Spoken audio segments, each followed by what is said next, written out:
दोस्तों 1 million subscribers होने की खुशी में और आपके डिमांड पे आज हम लेके आए हैं आपके लिए एक टेंस की फुल फ्लैज वीडियो। इस वीडियो को देखने से पहले आप मुझसे प्रॉमिस करो, एक प्रॉमिस मैं आपसे करता हूं। आप प्रॉमिस करो कि आप वीडियो एंड तक देखोगे और मैं आपसे प्रॉमिस करता हूं कि वीडियो देखने के बाद आपके टेंस हमेशा के लिए पूरे पक्के हो जाने वाले हैं। कोई आपको टेंस सीखने से नहीं रोक सकता। सीखोगे तो क्या, औरों को भी सिखाओगे। आपने कभी इस तरह से टेंसेस को नहीं पढ़ा होगा। आपका आज दूसरा जन्म होने वाला है, तो कमर कस लीजिए पेन और कॉपी के साथ और मेरे साथ चलिए टेंसेस को सीखने।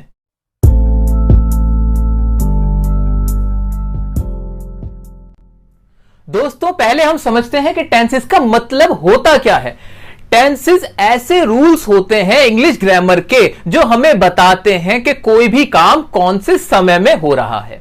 तो क्या मैं कह सकता हूं कि टेंसेस का मतलब होता है टाइम, क्योंकि ये वक्त को ही तो बताते हैं। कोई भी काम हो रहा है, खाने का, पीने का, हंसने का, रोने का, वो कौन से समय में हो रहा है वो बता देते हैं हमारे टेंसेस। लेकिन क्या ये सिर्फ टाइम ही बताते हैं? मैं आपको एक एग्जांपल देता हूं। मैंने कहा मैं आपको पढ़ा रहा हूं, मैं आपको पढ़ा रहा हूं। इसमें काम क्या हो रहा है? काम हो रहा है पढ़ाने का। लिखकर भी देख लेते हैं, मैं आपको पढ़ा रहा हूं। तो काम तो हो गया पढ़ाने का, और आप समझ गए कि पढ़ा रहा हूं कोई से वक्त में हो रहा है, कोई से समय में हो रहा है। तो टेंसेस के रूल्स की मदद से हम इसकी इंग्लिश बना लेंगे। ये बात क्लियर हो गई। लेकिन क्या कोई और भी चीज है यहां पे जो मिसिंग है? जी हां, टेंसेस का मतलब सिर्फ टाइम ही नहीं होता। ये हमें बताते हैं कि वो जो काम हो रहा है वो कितना हुआ है। तो यानी टेंसेस में हम देखेंगे कि टाइम और वर्क। जी हां, कि टेंसेस वो रूल्स होते हैं जो हमें बताते हैं कि कोई भी काम कौन से समय में हो रहा है और वो कितना हो रहा है या हो चुका है। अब कोई भी रूल होगा उसकी मदद से हम ये जान लेंगे कि ये भी जो भी काम हो रहा है वो कितना हो चुका है और वो कौन से समय में हुआ है। एग्जाम्पल की मदद से इसको और समझेंगे कि ये सेंटेंस हमने लिखा था, मैं आपको पढ़ा रहा हूं। अब जो हूं वर्ड था तो हिंदी में था, तो हम समझ गए कि ये अभी की बात है, प्रेजेंट की बात है, अभी में काम हो रहा है। अच्छा, वो कितना हो रहा है? अभी पढ़ाने का काम चल रहा है। तो दो बातों का हमें पता चला। अब इन दो बातों को ही लिखने के लिए हमें टेंसेस की मदद लेनी पड़ेगी। तो अभी मोटा मोटा आप ये समझेंगे कि टेंसेस का मतलब होता है ऐसे रूल्स इंग्लिश ग्रामर के जो हमें बताते हैं कि कोई भी वर्ब यानी कोई भी क्रिया जो काम हो रहा है वो कौन से वक्त में हो रहा है और वो कितना हो चुका है, उसका स्टेटस। अब बात करेंगे आगे की कि टेंसेस हमारे कितने टाइप्स के हो सकते हैं। अब दो चीजों पे फोकस करना है ना हमें, टाइम और वर्क। दो ही तो चीजें हैं हमारे पास। तो टाइम देख लो, वर्क देख लो, उन्हीं से रूल्स बनेंगे। रटने की बिल्कुल कोशिश ना करें, मैं आपको वार्न कर रहा हूं। बिल्कुल रटने की कोशिश ना करें। रटते तो आप सालों से आ रहे हैं, तो क्या सीख गए? नहीं सीखे ना। अभी जैसे समझा रहे हैं वैसे आप समझने की कोशिश करिए। तो टाइम कितने तरह का होगा? टाइम कितने तरह का हो सकता है? टाइम 3 तरह का ही तो होता है। कौन कौन सा? एक तो जो बीत गया सो बात गई, जिसे हम बोलते हैं भूतकाल, जिसे हम हिंदी में इंग्लिश में बोल देते हैं पास्ट टेंस, हिंदी में बोलते हैं भूतकाल, यानी बीता हुआ वक्त। आप पैदा हुए थे आज से 20 साल पहले, तो वो पुरानी बात हो गई, तो यानी वो पास्ट हुआ। अभी जो आप जिसमें जी रहे हो उसे बोलते हैं वर्तमान, और जिसे हम बोल देते हैं प्रेजेंट। ये मैं अभी बहुत ही जनरल नॉलेज की बात कर रहे हैं। हम ऐसी ही बात कर रहे हैं, कोई भी अभी इंग्लिश की बात तो हम कर ही नहीं रहे। आपको भी पता है कि कौन से वक्त, कितने जो वक्त हैं कितने टाइप के होते हैं, मुझे भी पता है, वही हम यहां डिस्कस कर रहे हैं ना। तो पास्ट बीता हुआ, प्रेजेंट जो अभी में है, और कोई सा भी होता है क्या? हाँ होता तो है। अभी आप एग्जाम क्लियर करने वाले हो, करोगे, यानी फ्यूचर में। अभी ये टेंस पढ़ने के बाद आप बहुत बढ़िया इंग्लिश बोलने वाले हो, तो ये भी तो फ्यूचर है आपका। तो एक हो गया हमारा फ्यूचर, जिसे हम बोलते हैं भविष्यकाल। तो टेंस को तो मैंने कैटेगराइज करने की खूब कोशिश करी कि मैं और भी बढ़ा लूं इसको, इसके टाइप और बना दूं, लेकिन मुझसे तो बने ही नहीं। ये बने सिर्फ 3। एक तो जो समय चला गया जिसे मैंने कहा पास्ट, एक जो चल रहा है प्रेजेंट, और जो आने वाला है उसे बोलेंगे हम फ्यूचर। अब फिर वही बात दिमाग में आई कि टेंस तो ऐसे रूल्स हैं जो दो चीजों को बताते हैं। एक टाइम कि वो काम कौन से समय में हो रहा है वो, और दूसरा वर्क भी तो है। अब काम को भी ऐसे डिफाइन करते हैं। काम कितने तरह का हो सकता है? काम क्या सिर्फ चल ही रहा होता है? नहीं, काम तो पूरा भी हो सकता है। मेरे को कहना है आपसे, मान लीजिए कि मैं आपको पढ़ा चुका हूं, यहां पर एग्जाम्पल था मैं आपको पढ़ा रहा हूं, इसी को मैंने कन्वर्ट कर दिया और मैंने लिख दिया मैं आपको पढ़ा चुका हूं। अब जो पढ़ाने का काम था वो पूरा हो गया है, बिल्कुल पूरा हो चुका है। तो वर्क जो था वो बदल गया, पहले चल रहा था अब कंप्लीट हो गया। तो यानी वर्क के भी कुछ टाइप्स हो सकते हैं। आइए बनाते हैं। तो वर्क में मैंने देखा, एक तो मैंने देखा कंटिन्यूअस, जो काम लगातार चल रहा है उसे हमने बोल दिया कंटिन्यूअस, ठीक है। एक और टाइप बनाया मैंने उसको बोला परफेक्ट। परफेक्ट का मतलब परफेक्ट, आमिर खान को बोलते हैं मिस्टर परफेक्शनिस्ट। या मैंने आपसे कहा कि परफेक्टली हुआ, यानी कोई भी कमी उसके अंदर नहीं बची, वो अधूरा नहीं है किसी भी तरह से, उसे हमने बोला परफेक्ट। तो इसको ऐसे याद रख सकते हैं कि काम परफेक्ट है, उसका मतलब ये हुआ कि वो कंप्लीट है, उसमें कुछ बचा नहीं है। तो कंटिन्यूअस हुआ, परफेक्ट हुआ, और एक और भी तो हो सकता है। कौन सा हो सकता है देखते हैं ना। एक मैंने बोला इनडेफिनिट। अब इनडेफिनिट का मतलब यहां पर क्या हुआ सर? इनडेफिनिट सुना है क्या? हाँ, एक वर्ड सुना है मैंने, डेफिनेटली करूंगा ये काम, निश्चित ही करूंगा। यानी डेफिनेट का मतलब हो गया पक्का, और इनडेफिनेट उसका उल्टा, यानी इनडेफिनेट जो पक्का नहीं है, अनिश्चित, जिसे हम क्या बोल सकते हैं? अनिश्चित, जो पक्का नहीं है। तो कोई काम ऐसा जो पक्का नहीं, आपको पता ही नहीं चल पाता कि वो चल रहा है या पूरा हो चुका है। अभी सबको डिटेल में पढ़ेंगे, बिल्कुल बेफिक्र रहिए। अभी आप सिर्फ एक मोटी मोटी नॉलेज ले लें, एक कॉन्सेप्चुअल क्लियरिटी हमें करनी है। अभी हमने क्या क्या पढ़ा है, थोड़ा सा रिवाइज करते हैं। हमने पढ़ा कि टेंस कितना तरह के होते हैं, टेंस होता क्या है, और टेंस में हमने इनको बांटा टाइम और वर्क में, और टाइम के बेस पे हमने बांटा, और अब वर्क को वर्क के बेस पे बांट रहे हैं। इतना ही तो करा हमने। तो आइए इंडेफिनिट भी देख लिया। तो अभी तक तीन बांटे, एक काम कौन सा हो गया जो चल रहा है, एक काम जो कंप्लीट हो चुका है, और एक पढ़ा हमने जो अभी पता ही नहीं कि चल रहा है कि कंप्लीट है, वो बस नॉर्मल है। एक और होता है परफेक्ट कंटिन्यूअस। ये खामा खां का टेंस बनाया हुआ है परफेक्ट कंटिन्यूअस। इस तरह का कोई काम होना नहीं चाहिए था, लेकिन ग्रामर का रूल है इसलिए हमें पढ़ना है। ये अगर आपने पढ़ लिया तो इसे भी आसानी से पढ़ लोगे, उसके बारे में हम आगे बात करेंगे। तो दोस्तों अब हम टाइम और वर्क के बेसिस पे टेंस को कैटेगराइज करते हैं, देखते हैं कि टेंसेस कितने टाइप के बनते हैं इन दोनों के मिक्सचर से। तो आइए देखते हैं क्या है। तो टाइम कितने तरह का हुआ? एक तो हुआ प्रेजेंट, एक हुआ था हमारा पास्ट, और एक हो गया हमारा फ्यूचर, ठीक है। ये तो हो गया टाइम। अच्छा, वर्क कौन कौन से होंगे, वर्क को देखते हैं आइए। तो वर्क में हमने देखा था, एक तो था हमारा इंडेफिनिट, इसको मैं ठीक से लिख देता हूं, इंडेफिनिट। एक था हमारा कंटिन्यूअस, एक था हमारा परफेक्ट, और एक था हमारा परफेक्ट कंटिन्यूअस टेंस। अच्छा, अब इसका मतलब क्या हुआ? यानी प्रेजेंट में भी इंडेफिनिट होगा, ऐसा हो सकता है। हाँ जी, प्रेजेंट में काम हो रहा, टाइम जो है वो प्रेजेंट में, काम है हमारा इंडेफिनिट। ऐसे टाइम है प्रेजेंट, काम है हमारा कंटिन्यूअस, और ऐसे ही टाइम है हमारा प्रेजेंट, काम है हमारा परफेक्ट, टाइम है प्रेजेंट, काम है हमारा परफेक्ट कंटिन्यूअस। तो ये कितने टाइप के हो गए? ये हो गए जी 4 टाइप के। कितने? 4 टाइप के। तो मैं कह सकता हूं कि प्रेजेंट टेंस के हमारे 4 टाइप होते हैं, और वो 4 टाइप इस तरह से होते हैं। इनके नाम को हमने समझना सीख ही लिया है कि इनके नाम से हम कैसे पता लगा सकते हैं कि कौन सा काम हो रहा है और कितना हो चुका है। तो ये हमने समझ लिया। अच्छा, बिल्कुल समझ में आया। अब एक सवाल और, जिस तरह से प्रेजेंट टेंस में एक काम के बेस पे हमने 4 में कैटेगराइज किया, तो क्या पास्ट और फ्यूचर में भी ऐसा ही होगा? अब ये सवाल आता है, क्या ऐसा ही पास्ट और फ्यूचर में होगा? बिल्कुल होगा। वेरी लॉजिकल, ये बहुत ज्यादा लॉजिकल है। जिस तरह यहां हुआ ऐसे ही यहां पर भी होगा। यहां भी पास्ट का क्या होगा? एक इंडेफिनिट हो जाएगा, past continuous, past perfect, past perfect continuous. क्या फ्यूचर में भी यही चेंज चलेगी? हाँ जी, बिल्कुल चलेगी। ऐसा होगा कि काम कोई फ्यूचर, जो टाइम होगा उस काम का, वो फ्यूचर में होगा। टाइम पता लग गया फ्यूचर का है, लेकिन जो काम हो रहा होगा, जो एक्टिविटी हो रही होगी, वो कैसी होगी? वो शायद कंटिन्यूअस हो, शायद इंडेफिनिट हो, शायद परफेक्ट हो, शायद परफेक्ट कंटिन्यूअस हो। हमें क्या पता? हमें तो रूल से मतलब है। इंडेफिनिट इसका भी हो गया, future indefinite, future continuous, future perfect, और फ्यूचर परफेक्ट कंटिन्यूअस। ये कुछ भी रटने की जरूरत बिल्कुल नहीं है। लोग कहते हैं कि जी 4 टाइप के सेंटेंस होते हैं, टेंसेस होते हैं, 3 होते हैं, इनके टोटल 12 ये वो। अरे नहीं सर, क्यों इतनी मेहनत कर रहे हो? कॉन्सेप्ट समझ लिया ना, टाइम वर्क दिमाग में ये बैठा लो, अपनी सारी ताकतों का इस्तेमाल करते हुए, अपनी जादुई शक्तियां जो भी हैं आपके अंदर, ये समझ लो टाइम और वर्क का कॉन्सेप्ट, और इसके बेस पे इनको कैटेगराइज इजीली कर लोगे। अब हमारा माइंड बिल्कुल क्लियर हो गया है। अब हमें यह समझ आ चुका है कि टेंसेस होते क्या हैं और उनके टाइप्स किस तरह से बने हैं। सर, आज तक आपने किसी किताब में यह नहीं पढ़ा होगा कि टेंसेस के जो टाइप्स हैं वो बनते कैसे हैं। हम इस वीडियो में यह डिस्कस कर रहे हैं कि टेंसेस के टाइप बने कैसे, यह इंपॉर्टेंट बात थी। इनको कैटेगराइज हम बिना रटे कैसे करें, यह इंपॉर्टेंट बात थी। तो अब हमारा एक ब्रॉड जो अंडरस्टैंडिंग है माइंड की वो हो चुकी है। अब हमारे को क्लियर कट आइडिया है कि हम क्या पढ़ने वाले हैं, यानी इन सब के अब हमें क्या पढ़ने हैं, रूल्स पढ़ने हैं। ये तो बहुत सारे हैं, 12 ये हैं, इनके भी अलग अलग टाइप्स होंगे, कैसे याद रखेंगे ये भी ट्रिक है।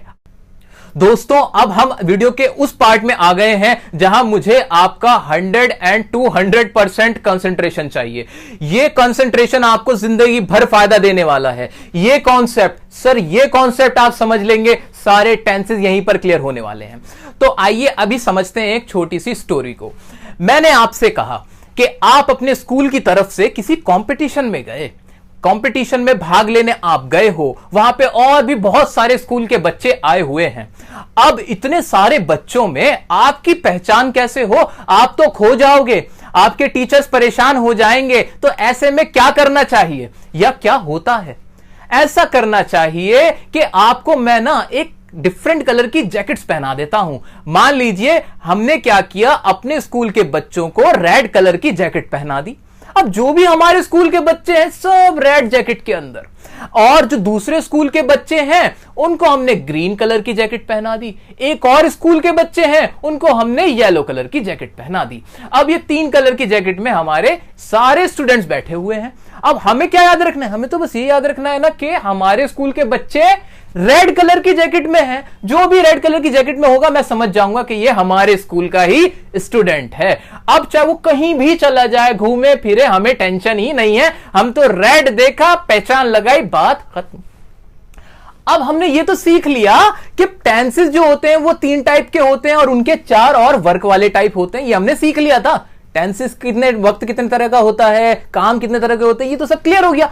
अब उनकी पहचान, ऐसे ही टेंसेस में हमने रेड जैकेट पहनानी है, कुछ बच्चों को हमें येलो जैकेट पहनानी है, कुछ को ग्रीन जैकेट पहनानी है। जी हां, ये जो हमने 3 जैकेट पहनाई ना, वो ऐसे पहनाई कि हमने क्या किया, हमने लिखा कि प्रेजेंट टेंस जो भी होगा, जो हमारा प्रेजेंट टेंस होगा ना, उसकी जो हम हेल्पिंग वर्ब इस्तेमाल करेंगे वो कौन सी होंगी, वो होंगी हमारी do, does, is, am, are और हैज, हैव। ये हमें याद रखना है कि ये जब भी होंगे ना, प्रेजेंट हमें दिखाना होगा तो हम इन वाली हेल्पिंग वर्ब्स को याद रखेंगे। डू, डज, इज, एम या आर, हैज या हैव, ये याद रखना है। अच्छा, और स्कूल के बच्चों को हम क्या पहनाते हैं, पास्ट वालों को। अब कभी भी टाइम हो पास्ट टेंस में तो उसकी पहचान के लिए कि वो टाइम कैसे पहचाने, उसके लिए हमने जैकेट कौन सी पहनाई। मान लीजिए हमने ग्रीन जैकेट पहनाई तो डू डज का हमने करा डिड, इज, एम, आर का करा हमने वॉज या फिर वर, हैज, हैव का हमने कर दिया सिंपल हैड। अब तीसरे स्कूल की तरफ बढ़ते हैं। उनके स्टूडेंट्स को भी तो हमने डिफरेंट जैकेट पहनाई। हमने क्या किया, फ्यूचर वालों को हमने कहा कि आप कुछ मत करिए, आप बस ये जैकेट पहन लीजिए, और इसके लिए हमने कुछ नहीं करा, हमने करा विल, शैल। मेनली यही रखना है हमें याद, विल शैल ही होगा। आगे वैसे होता है विल शैल हैव भी, अगर एक साथ हो तब भी आप समझ लेंगे फ्यूचर। मेन आपको इस पे फोकस करना है, विल शैल। इसकी बात जब करेंगे तब और इसकी अंडरस्टैंडिंग होगी हमें। तो अभी सिर्फ पहचान के लिए टेंसेस के अंदर ट्रांसलेशन के टाइम पे इंग्लिश पढ़ते हुए किसी भी सेंटेंस की हमें यह ध्यान देना है कि अगर हेल्पिंग वर्ब ये वाली है, ये हेल्पिंग वर्ब है, तो उसका टेंस का टाइम तो प्रेजेंट होगा। काम की बात नहीं की हमने, हमें टाइम पता चल जाएगा कि do, does, is, am, are है, हैज, हैव है, तो वो प्रेजेंट है। टाइम अगर डिड, वॉज, वर, हैड वाली हेल्पिंग वर्ब है तो हमें पता चल गया वो पास्ट है, और अगर फ्यूचर है तो विल और शैल है। एक एग्जांपल की मदद से हम इसको और अच्छे से समझेंगे। एग्जांपल मैंने लिख दिया। मान लीजिए she does not understand English. मुझे नहीं पता इसकी अभी हिंदी क्या है, मैंने तो इसको अभी पढ़ा ही नहीं है, लेकिन क्या मैं इस पोजीशन में हूं कि मैं समझ जाऊं कि इसमें टेंस कौन सा यूज हो रहा है? जी हां, बिल्कुल सही जवाब, डज आ रहा है यहां पे। डज समझते ही मेरे को पता चलिए इसका टाइम तो प्रेजेंट है, बात खत्म हुई। अभी हमने वर्क की बात नहीं करी, काम क्या हो रहा है? अंडरस्टैंड का, यानी समझने का काम हो रहा है। अभी हमने ये नहीं देखा कि काम को कैसे समझेंगे, अभी हम वर्क टाइम की बात कर रहे हैं। तो टाइम में हमने समझ लिया डज को देखते ही कि ये प्रेजेंट में बात हुई है। सर काम का भी बता दो ना। सर ऐसे ही काम का भी तो बता दो कि काम को कैसे पहचाने कि वो कितना हो चुका है। टाइम तो आप समझ गए, टाइम तो समझ गए कि हेल्पिंग वर्ब देखते ही छूटते ही समझ जाएंगे कि भाई ये प्रेजेंट है, ये पास्ट है, एकदम करेक्ट आंसर। अब काम का बता दो, क्या काम का भी कोई ऐसा रूल है? जी हां है रूल। रूल क्या है? जो हमारी ये वर्ब होती है ना, मेन वर्ब, ये फर्स्ट सेकंड और थर्ड फॉर्म्स होती हैं, इसकी 3 फॉर्म्स होती हैं। फर्स्ट सेकंड थर्ड फॉर्म्स होती हैं जो भी वर्ब होती है। मान लीजिए गो है ना, तो गो तो ही उसकी फर्स्ट फॉर्म, सेकंड फॉर्म हो गई वेंट और थर्ड फॉर्म हो गई गॉन। 3 फॉर्म्स होती हैं जितनी भी हमारी एक्शन वर्ब होती है। ये बात आप अच्छे से समझ लीजिए। मैं बार बार कह रहा हूं कि जो इंपॉर्टेंट है, जो मोस्टली यूज होती हैं, उनकी थर्ड फॉर्म जितनी तीनों फॉर्म्स हम वीडियो के लास्ट में आपको दे देंगे। अभी आपको इतना याद रखना है कि 3 फॉर्म्स होती हैं, आपको पता भी होगा बहुत सो को। तो आपको अब इसके थ्रू पहचान करनी कि काम कितना हुआ है। जब भी वर्ब की फर्स्ट फॉर्म हो तो समझ लो कि काम कौन सा है, वो है इंडेफिनिट। कभी भी वर्ब की फर्स्ट फॉर्म देखो तो समझ लेना वो इंडेफिनिट है, मेनली वो इंडेफिनिट है। वर्ब की फर्स्ट फॉर्म के साथ, वर्ब की फर्स्ट फॉर्म के साथ अगर आईएनजी लगा हो, क्या लगा हो? आईएनजी। सर इसका मतलब क्या हुआ? आईएनजी मतलब ऐसे जैसे कि क्या मैंने आपके आगे लिख दिया रीडिंग, रीड के आगे क्या लगा दिया? जमा आईएनजी, पूरा क्या बन गया? रीडिंग। ऐसे मैंने लिख दिया कम और आखिर में क्या लिख दिया मैंने? कमिंग। तो reading, coming, going, listening, teaching, watching, जितने भी आईएनजी लगे हुए हैं, तो याद रखना मेरी बात, ये आईएनजी दिखाता है काम के चलते रहने को, यानी वो काम चल रहा है अभी। तो आईएनजी देखो, माइंड में एकदम क्लिक कर लो कि इस आईएनजी वर्ब जो हो रही है वो भी चल रही है, कुछ और मत देखो। जब भी वर्ब के साथ आईएनजी लगी हो, मेन वर्ब के साथ, आप समझ जाएंगे कि इसका मतलब क्या हुआ कि वो काम अभी चल रहा है। अच्छा, तो 2 बातें भी पढ़ ली। फर्स्ट फॉर्म है तो वो इंडेफिनिट है, मेन वर्ब की फर्स्ट फॉर्म के साथ आईएनजी है तो वो क्या हो गया? कंटिन्यूअस हुआ। अच्छा, अब मेन वर्ब की जब थर्ड फॉर्म इस्तेमाल हो तो क्या होता है? थर्ड फॉर्म जब इस्तेमाल हो, थर्ड फॉर्म का मतलब ही अपने आप में होता है पूरा हो चुका होना। जैसे कि मैंने आपसे कहा she has gone, gone word यहां पर यूज किया, क्या यूज किया? ये वाला गॉन यूज कर लिया। अब इस गॉन का मतलब ही पता क्या है? गया हुआ। इसका मतलब जाना नहीं बन जाता, अब इसका मतलब ही हो गया गया हुआ। ऐसे मैंने एक वर्ड यूज किया टायर्ड, टायर्ड का मतलब हुआ थका हुआ। तो परफेक्ट में भी क्या होता है? परफेक्ट में होता ही ये है कि काम पूरा हो चुका होता है, यानी मेन वर्ब की जब थर्ड फॉर्म हुई तो हमें उसका अंदाजा लग गया कि ये टेंस में जो काम हुआ है वो परफेक्ट है, यानी वो पूरा हो चुका है। यानी अब हमें वर्ब को देख के भी अंदाजा लग गया है। एक बार इसको समराइज करेंगे। फर्स्ट फॉर्म होगी तो इंडेफिनिट, अगर फर्स्ट फॉर्म के साथ आईएनजी लगी होगी तो काम चल रहा है, कंटिन्यूअस है। वर्ब की थर्ड फॉर्म होगी तो वो हमेशा क्या होगा? परफेक्ट होगा। टाइम को देखकर, हेल्पिंग वर्ब्स को देखकर, जैकेट्स को देखकर टाइम पता चल गया, वर्ब को देखकर वर्क पता चल गया, टेंस का पूरा रूल पता चल गया। आइए अब इसको स्ट्रक्चर की फॉर्म देते हैं। हम बहुत आराम से बढ़ते चले जा रहे हैं अपने टारगेट की तरफ, और हमारा टारगेट है आज टेंस को सीखना।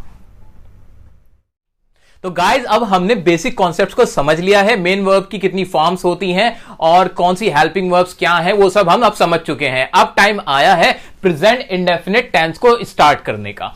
तो प्रेजेंट इंडेफिनिट टेंस का इस्तेमाल कब होता है? प्रेजेंट इंडेफिनिट टेंस का इस्तेमाल हम अपनी आदतों को बताने के लिए, अपना शेड्यूल बताने के लिए और अपना रूटीन बताने के लिए करते हैं। जी हां, जब भी आप प्रेजेंट इंडेफिनिट टेंस का इस्तेमाल करोगे तो यही वाले बातें बताओगे, इन्हीं सेंटेंसेस का आप इस्तेमाल करोगे। बहुत ज्यादा इस्तेमाल होता है, न्यूज़पेपर में भी इसका इस्तेमाल होता है, तो याद रखना न्यूज़पेपर्स के अंदर भी प्रेजेंट इंडेफिनिट टेंस में बहुत यूज किया जाता है। तो ये एक अलग चीज है। बाकी जो हमने 3 यूजेस पढ़े वो प्रेजेंट इंडेफिनिट टेंस के हैं। अच्छा, हिंदी में सर कैसे पहचानूं कि ये प्रेजेंट इंडेफिनिट टेंस का रूल लगेगा यहां पे? उसको पहचानने के लिए तरीका सुनिए। अब आप कोई भी हिंदी का सेंटेंस जिसके आखिर में क्या आवाज निकले, ता है, ती है, ते है, तो हो, तो आप प्रेजेंट इंडेफिनिट टेंस वहां लगा देना, बिना सोचे समझे बस लगा डालना। अगर ये वाली पहचान आप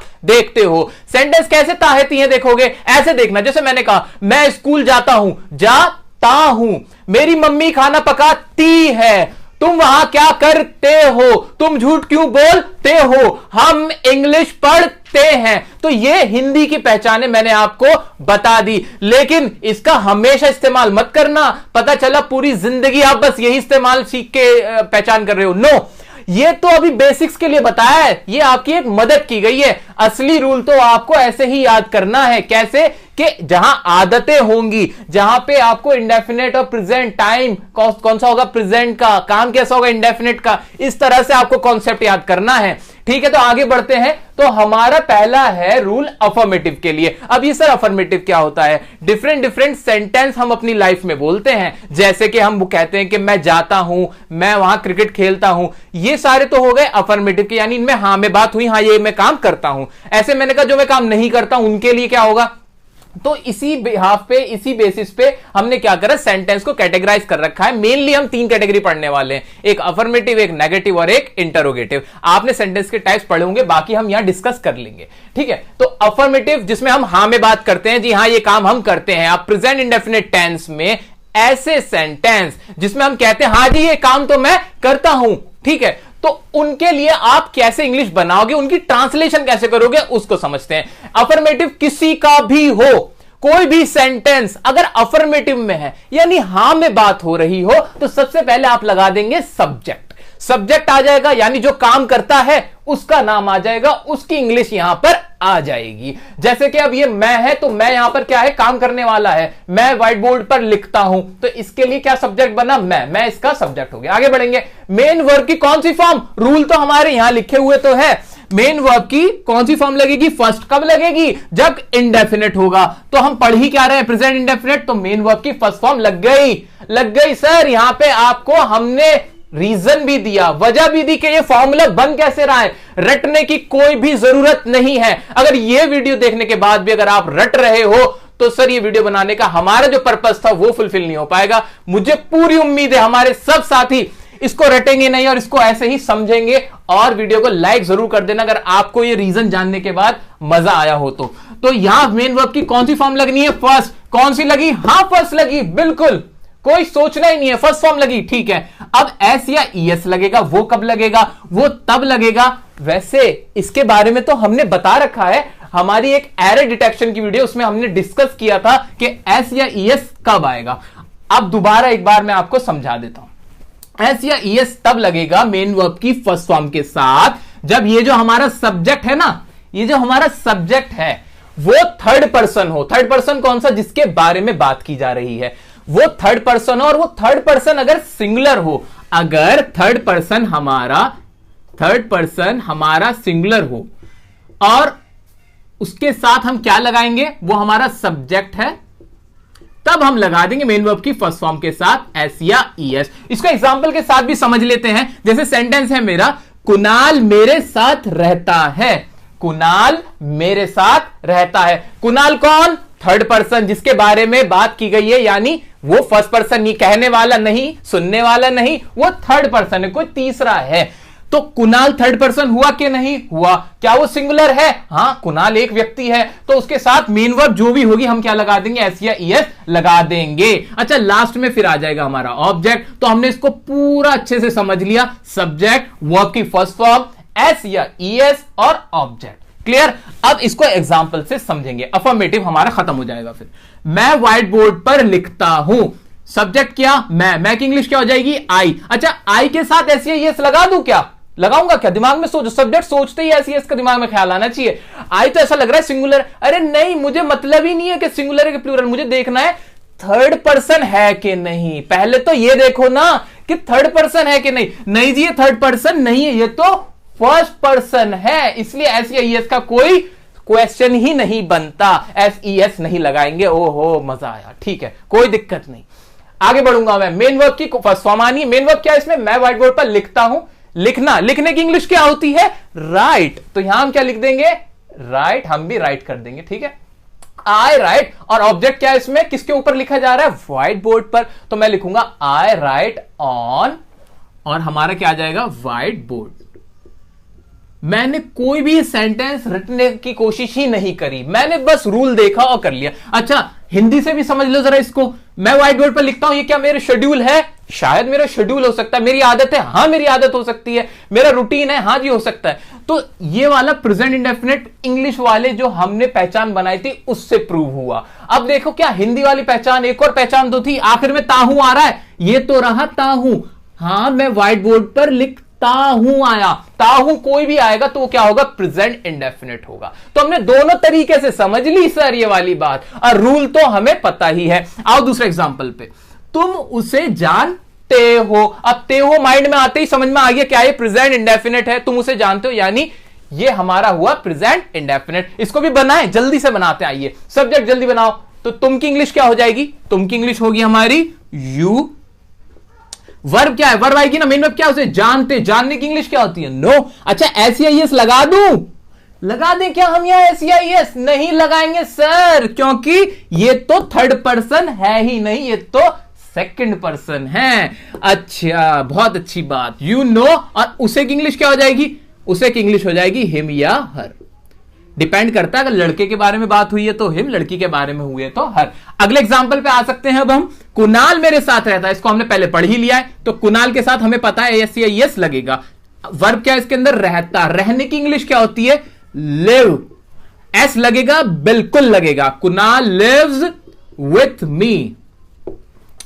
ये हमने इसके एग्जांपल करे अफर्मेटिव के। दोस्तों अब हम बात करने वाले हैं प्रेजेंट इंडेफिनिट टेंस के नेगेटिव सेंटेंस की। अफर्मेटिव हो चुका, नेगेटिव में देखते हैं क्या इसके अंदर चेंजेस हैं। बेसिक तो बात वही रहेगी कि नेगेटिव कोई सा भी होगा, नहीं वाला होगा। शुरुआत तो सब्जेक्ट से ही होगी और खत्म ऑब्जेक्ट पे ही होगा, ये तो क्लियर है हमें, ठीक है। अब देखते हैं सब्जेक्ट के बाद क्या लगाएंगे। तो हिंदी से इंग्लिश बनाते वक्त आप सबसे पहले सब्जेक्ट इंग्लिश बनाओ, उसके बाद डू या डज लगाओ। डू किसके साथ? डज किसके साथ? तो डू जाएगा प्लूरल्स के साथ जो एक से ज्यादा है, और सिंगुलर्स के साथ लगेगा डज। लेकिन याद रखना आई के साथ आप इस्तेमाल हमेशा करोगे डू, ठीक है। कंफर्म, कोई डाउट नहीं जी। आगे बढ़ जाते हैं। सर नॉट लगा देना, क्योंकि नॉट की ही हिंदी नहीं होती है। उसके बाद मेन वर्ब की फर्स्ट फॉर्म प्लस ऑब्जेक्ट, ये रहेगा फॉर्मूला नेगेटिव सेंटेंसेस के लिए। एग्जांपल की मदद से इसको करते हैं। एग्जांपल है मेरा, मैं झूठ नहीं बोलता हूं। आपके सामने मैंने एक एग्जांपल रखा, मैं झूठ नहीं बोलता हूं। मैंने कहा इसकी इंग्लिश बनाओ। अब क्या पहला स्टेप होना चाहिए मेरा? पहला स्टेप ये होना चाहिए, सर ये टेंस कौन सा है? सर ये टेंस कौन सा है? हाँ जी इसमें कोई काम हो रहा है। क्या काम हो रहा है? झूठ बोलने का काम हो रहा है। मैं झूठ नहीं बोलता हूं, यानी नहीं बोलता नेगेटिव है। ये आपकी कोई आदत है? हां मेरी आदत है, मैं अपनी आदत बता रहा हूं। आदतें तो प्रेजेंट इंडेफिनिट टेंस का पार्ट है, ये तो प्रेजेंट इंडेफिनिट टेंस हुआ। कंफर्म, पता चल गया प्रेजेंट इंडेफिनिट टेंस है। अच्छा और कोई पहचान? और भी तो पहचान थी। हाँ हिंदी वाली पहचान। क्या इसके आखिर में ता है, ती है वगैरह आ रहा है? हाँ मैं झूठ नहीं बोलता हूं, मैं आ तो रहा है, ये ता हूं, ये तो प्रेजेंट इंडेफिनिट टेंस है। अब इसको हम ऐसे समझ रहे हैं सर कि कभी भी कोई भी सेंटेंस हमारे सामने आ जाए तो उसकी कैसे इंग्लिश बनानी है, ये माइंडसेट बना के हमें पढ़ना है। ये नहीं कि इसको सिर्फ ये एग्जांपल है सॉल्व करे खत्म। नो, एग्जाम्पल 1000 2000 लाख कितने भी आप सेंटेंस बनाओगे रूल यही लगेगा, पहचाने यही रहेंगी, ये टस से मस नहीं होगी सर। इसलिए हमने पहचानों को माइंड में रखते हुए करना है, फिर प्रैक्टिस हो जाएगी तो ज्यादा सोचने की जरूरत नहीं पड़ा करेगी, बिलीव मी। ओके तो मैं झूठ नहीं बोलता, ये कंफर्म हो गया प्रेजेंट इंडेफिनिट का नेगेटिव है। सब्जेक्ट की इंग्लिश मैं की क्या बन जाएगी सर? मैं की इंग्लिश बनेगी आई, कोई दिक्कत नहीं। आई के साथ डू या डज में से क्या लगा दूं? आई के साथ हमने पढ़ा डू लगेगा, डू लग जाएगा। अच्छा नॉट, हाँ जी नॉट तो लगना ही लगना है, तो आई डू नॉट। और इंग्लिश क्या है इसकी? वर्ब क्या है इंग्लिश इसकी झूठ बोलने की?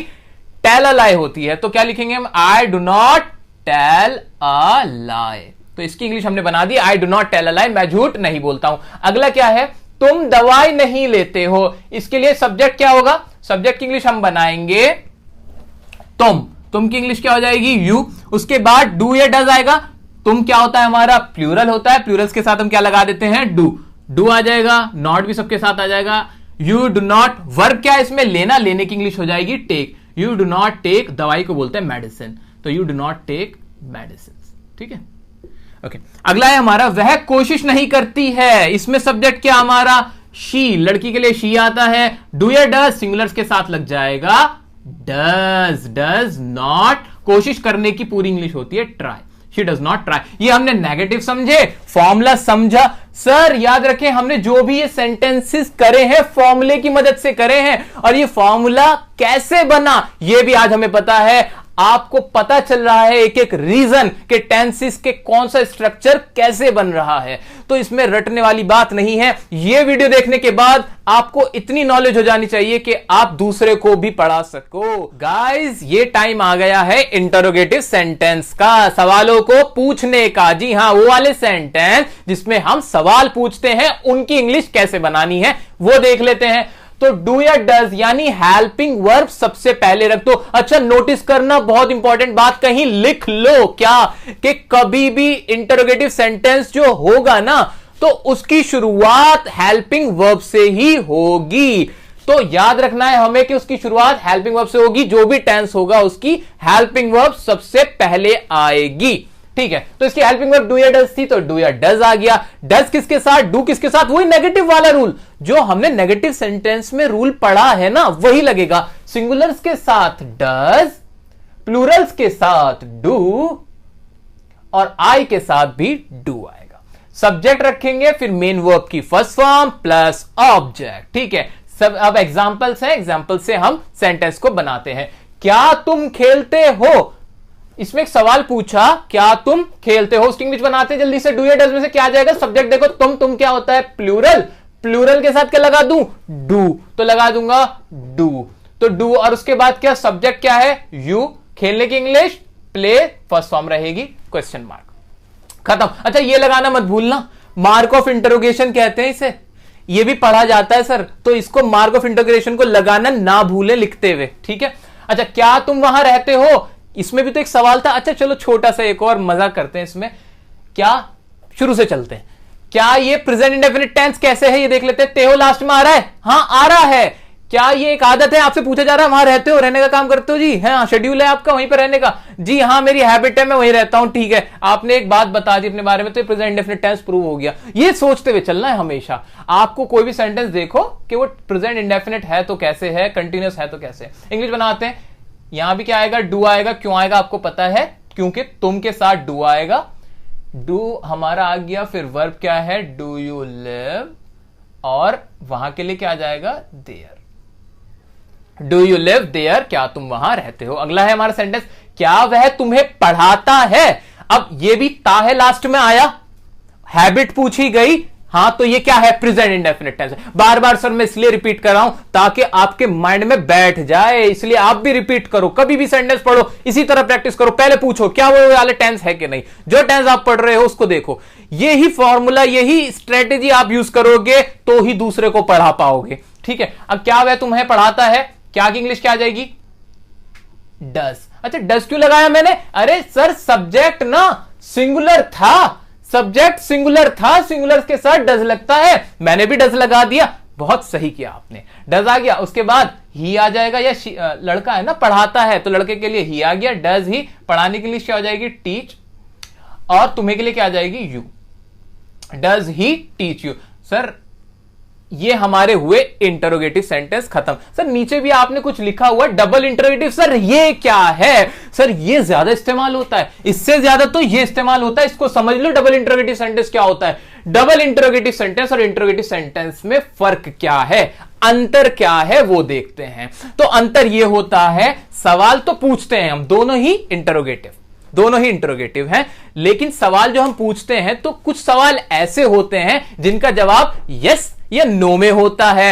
ओके, कुछ सवाल ऐसे होते हैं जिनका जवाब आप चाह के भी यस या नो नहीं कर सकते होते हैं। आप सोचो कैसे ऐसे सवाल हो सकते हैं। बिल्कुल, मैंने आपसे पूछा क्या मुझे जानते हो, तो जवाब क्या दोगे, यस या नो ही तो देना पड़ेगा। तीसरा कोई जवाब दोगे, नहीं दे सकते। आप बोले हाँ नहीं, हाँ जानता हूं या नहीं जानता हूं। एक सवाल मैंने आपसे पूछा आपका नाम क्या है, आप जवाब दोगे मेरा नाम हाँ है, नहीं, आप क्या बोलोगे, अपना नाम बताओगे। तो ये जो जहां पे आप यस या नो में आंसर दे सकते हो, या सवाल ही ऐसा हो जिसका आंसर सिर्फ यस या नो में होगा, तो वो इंटरोगेटिव होता है, सिंपल। लेकिन जो सवाल जिसमें आपको पूरे डिटेल में आंसर देना पड़ता है ना, वो डबल इंटरोगेटिव होता है। अच्छा सर, ये तो समझ में आ गया, अब हिंदी में भी कुछ पहचान बता दो। सुनो, पहचान क्या होती है? ये जो भी स्टार्ट होगा नॉर्मल इंटरोगेटिव, उसके शुरू में क्या आएगा और कोई वर्ड यूज नहीं होगा। जैसे क्या तुम जानते हो, क्या तुम आते हो, क्या तुम खाते हो, क्या तुम पीते हो, क्या तुम हंसते हो, क्या तुम परीक्षा देते हो, कोई भी जो होगा वो क्या से शुरू होगा और यस या नो उसका आंसर हो जाएगा। क्लियर? अब आते हैं डबल इंटरोगेटिव। ये नहीं होगा भाई, इसके शुरू में क्या नहीं होगा, इसके बीच में होगा। तुम क्या खाते हो वो चीज बताओ, तुम क्यों लड़ते हो वो वजह बताओ, तुम क्यों हंसते हो वो चुटकुला सुनाओ। तो अब ये वाली जो हमारे सेंटेंस हुए, इसमें बीच में WH फैमिली आई, सिर्फ क्या का इस्तेमाल नहीं हुआ, क्यों, कब, कैसे, जो भी हमारी WH फैमिली जिसे कहते हैं हम, वो यूज होती है। और सेंटेंस के शुरू में नहीं होगी, बीच में होगी। अब इसको बनाने का तरीका क्या है? सर इसका तो एक और फॉर्मूला बढ़ गया, दिक्कत हो गई, कैसे करें? अरे कोई दिक्कत नहीं हुई, ध्यान से देखो। WH फैमिली, डू या डज प्लस सब्जेक्ट मीनो की फर्स्ट फॉर्म प्लस ऑब्जेक्ट। इसमें और इसमें फर्क क्या है? इसमें और इसमें ना सिर्फ एक चीज का फर्क है कि डू डज से पहले, इस पूरे स्ट्रक्चर से पहले WH फैमिली जोड़ दो, और कुछ नहीं करना, खत्म। WH फैमिली जोड़ दी हमने और बन गया किसका? डबल इंटरोगेटिव का फॉर्मूला। जल्दी से इंग्लिश बना दो। तुम क्यों रोती हो? अब क्यों की इंग्लिश क्या हो जाएगी हमारी? वाई हो जाएगी। तो हम क्या लिखेंगे? वाई।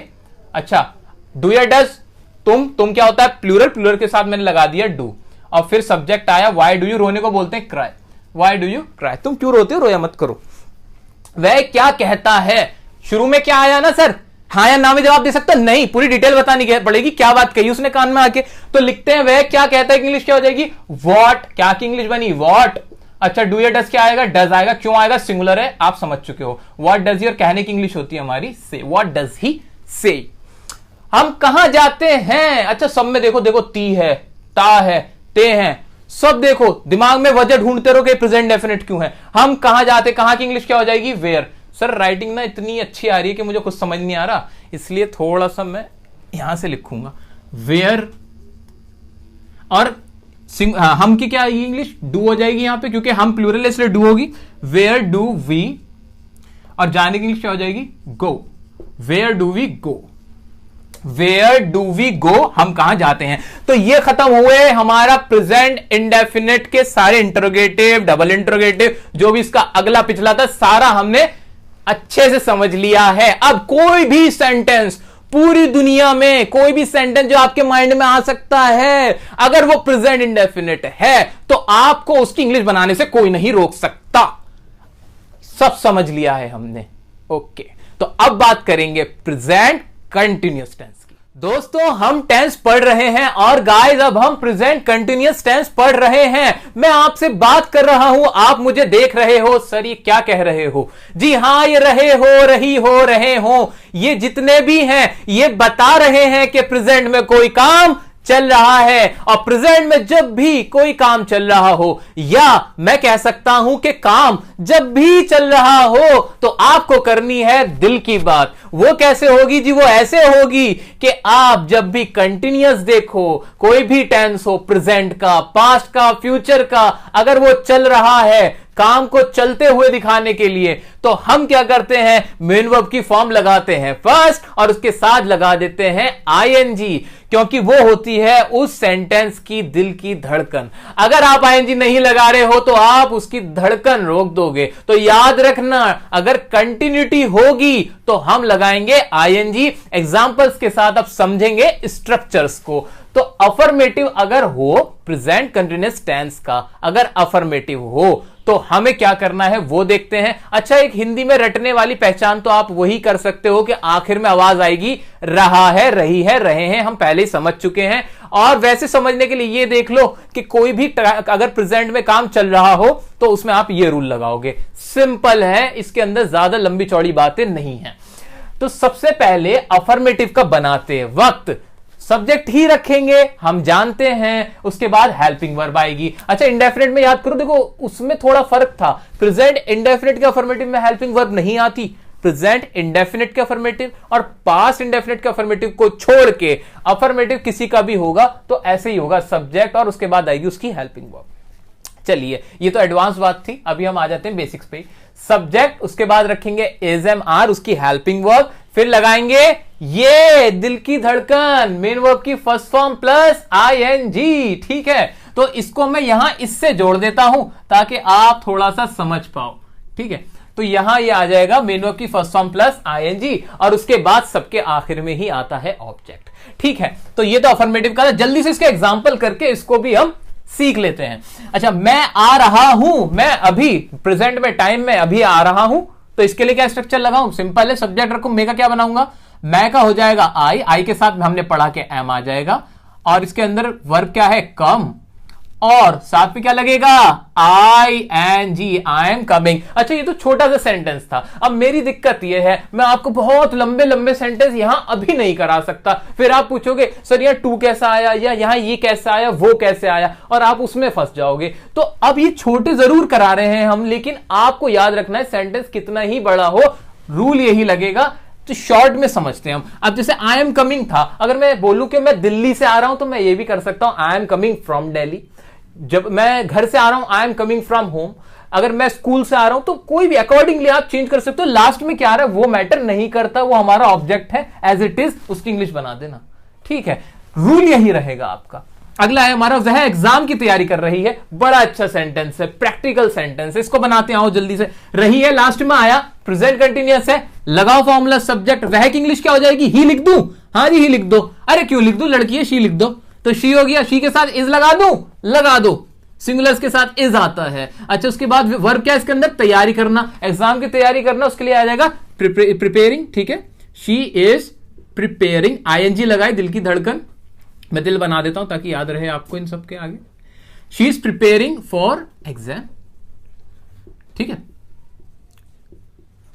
ठीक है, ये भी हमारा हो गया। She is preparing for examination. तुम हमारे बारे में सोच रहे हो लास्ट में आया, प्रेजेंट में कोई काम चल रहा है, बनाते इसको भी। तुम की इंग्लिश हो जाएगी यू, यू प्लूरल होता है, प्लूरल्स के साथ क्या आ जाएगा? आर आएगा, यू आर। वर्ब क्या है इसमें? सोचना, सोचने की इंग्लिश होती है बच्चों थिंक, और थिंक के साथ क्या लगेगा? आईएनजी, दिल लग जाएगा। शी इज थिंकिंग अबाउट, बारे में के लिए आ गया अबाउट, और हमारे के लिए आ जाएगा us. She is thinking, you are thinking about us, sorry, you are thinking about us. Okay, so ये हमने अफर्मेटिव देखे। अब बारी आती है नेगेटिव की। अब नेगेटिव सेंटेंसेस में क्या होगा? कुछ नहीं होगा, सिर्फ नॉट लग जाएगा एज इट इज, जैसे हमने प्रेजेंट इंडेफिनिट का नेगेटिव देखा था। तो इसमें भी हम जल्दी से इन एग्जांपल्स को कर लेते हैं।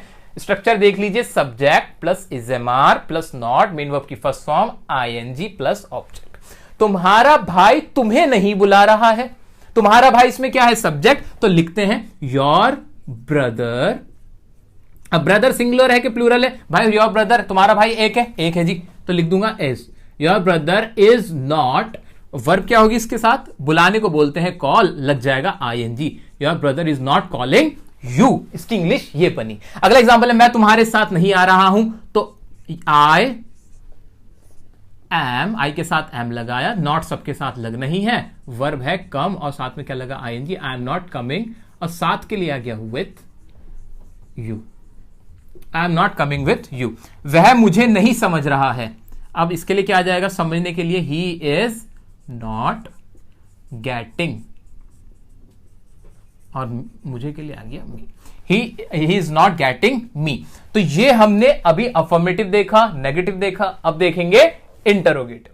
गाइज, अगर प्रेजेंट कंटिन्यूअस टेंस में कोई सवाल पूछा जा रहा है, मान लीजिए सवाल इस तरह से है, क्या तुम आ रहे हो, क्या तुम जा रहे हो, क्या तुम हंस रहे हो, क्या तुम सो रहे हो, या तुम क्यों सो रहे हो, तुम क्या सोच रहे हो, इस तरह के अगर हिंदी में सेंटेंस बोले जाएं तो उनकी इंग्लिश कैसे बनानी है वो देख लेते हैं। तो आइए, तो सबसे पहले तो रखेंगे हमारी helping verb is am are आ जाएगी, सब्जेक्ट रखेंगे, फिर उसके बाद मेन वर्ब की फर्स्ट फॉर्म प्लस आईएनजी। दिल को मत भूलिएगा, दिल की बात हमेशा साथ। अब प्लस ऑब्जेक्ट, तो ये तो हो गया हमारा स्ट्रक्चर। अब एग्जाम्पल है, उनकी मदद से इसको और अच्छे से समझते हैं। क्या तुम मुझसे बात कर रहे हो, आखिर में रहे हो आ रहा है, तो समझ ही जाना चाहिए ये प्रेजेंट का कंटिन्यूअस है, और इसकी हेल्पिंग वर्ब होती है इज एम आर, और इज एम आर में सबसे पहले लगा दूंगा। अब तुम क्या होता है? प्लूरल होता है, प्लूरल के साथ आर आता है। तो आइए इसको कर लेते हैं।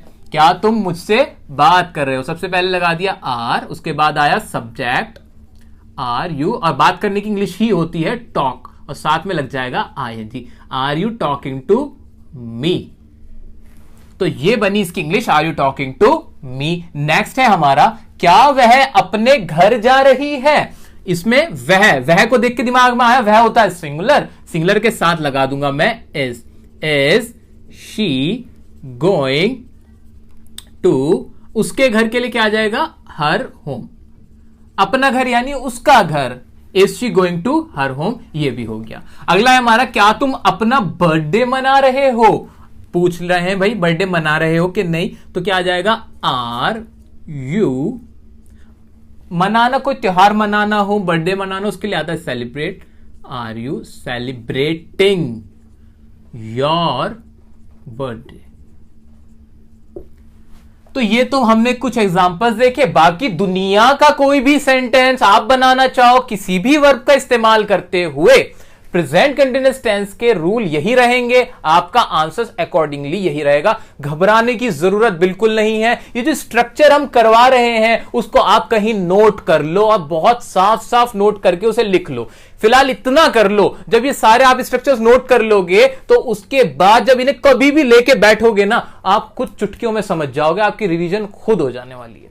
तो इनको नोट कर लो, बहुत आराम से देख रहे हैं हम, जल्दबाजी नहीं करनी है हमें, कॉन्सेप्चुअल चलते हैं। अब आते हैं डबल इंटरोगेटिव। डबल इंटरोगेटिव में क्या है? कुछ भी नहीं, बस इज एम आर से पहले WH फैमिली लगानी है, वही करते हैं। आओ जल्दी से, तुम आज रात कहां जा रहे हो? तो क्या आ जाएगा?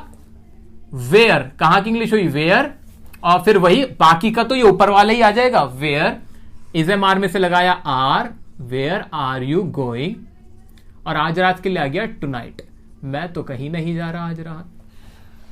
आपका पता नहीं वह मुझसे बात क्यों नहीं कर रहा है? क्यों नहीं कर रहे हो आप बात? तो इसके लिए क्या हो जाएगा? वाई। क्यों की इंग्लिश बनती है वाई, WH फैमिली आपको लगा देना है, वाई। फिर क्या है? वह मुझसे, तो सब्जेक्ट सिंगुलर है हमारा, हम लिखेंगे is. Why is he not, बात करने की इंग्लिश हुई टॉक, ING लगेगा टू मी। ओके, नेक्स्ट है हमारा, तुम कौन सा फोन यूज कर रहे हो? जरा बताओ तो हमें। तो उसके लिए क्या आ जाएगा? कौन सा के लिए आ जाएगा? विच, और विच जब लगता है तो ऑब्जेक्ट भी साथ में आ जाता है। Which phone are you using?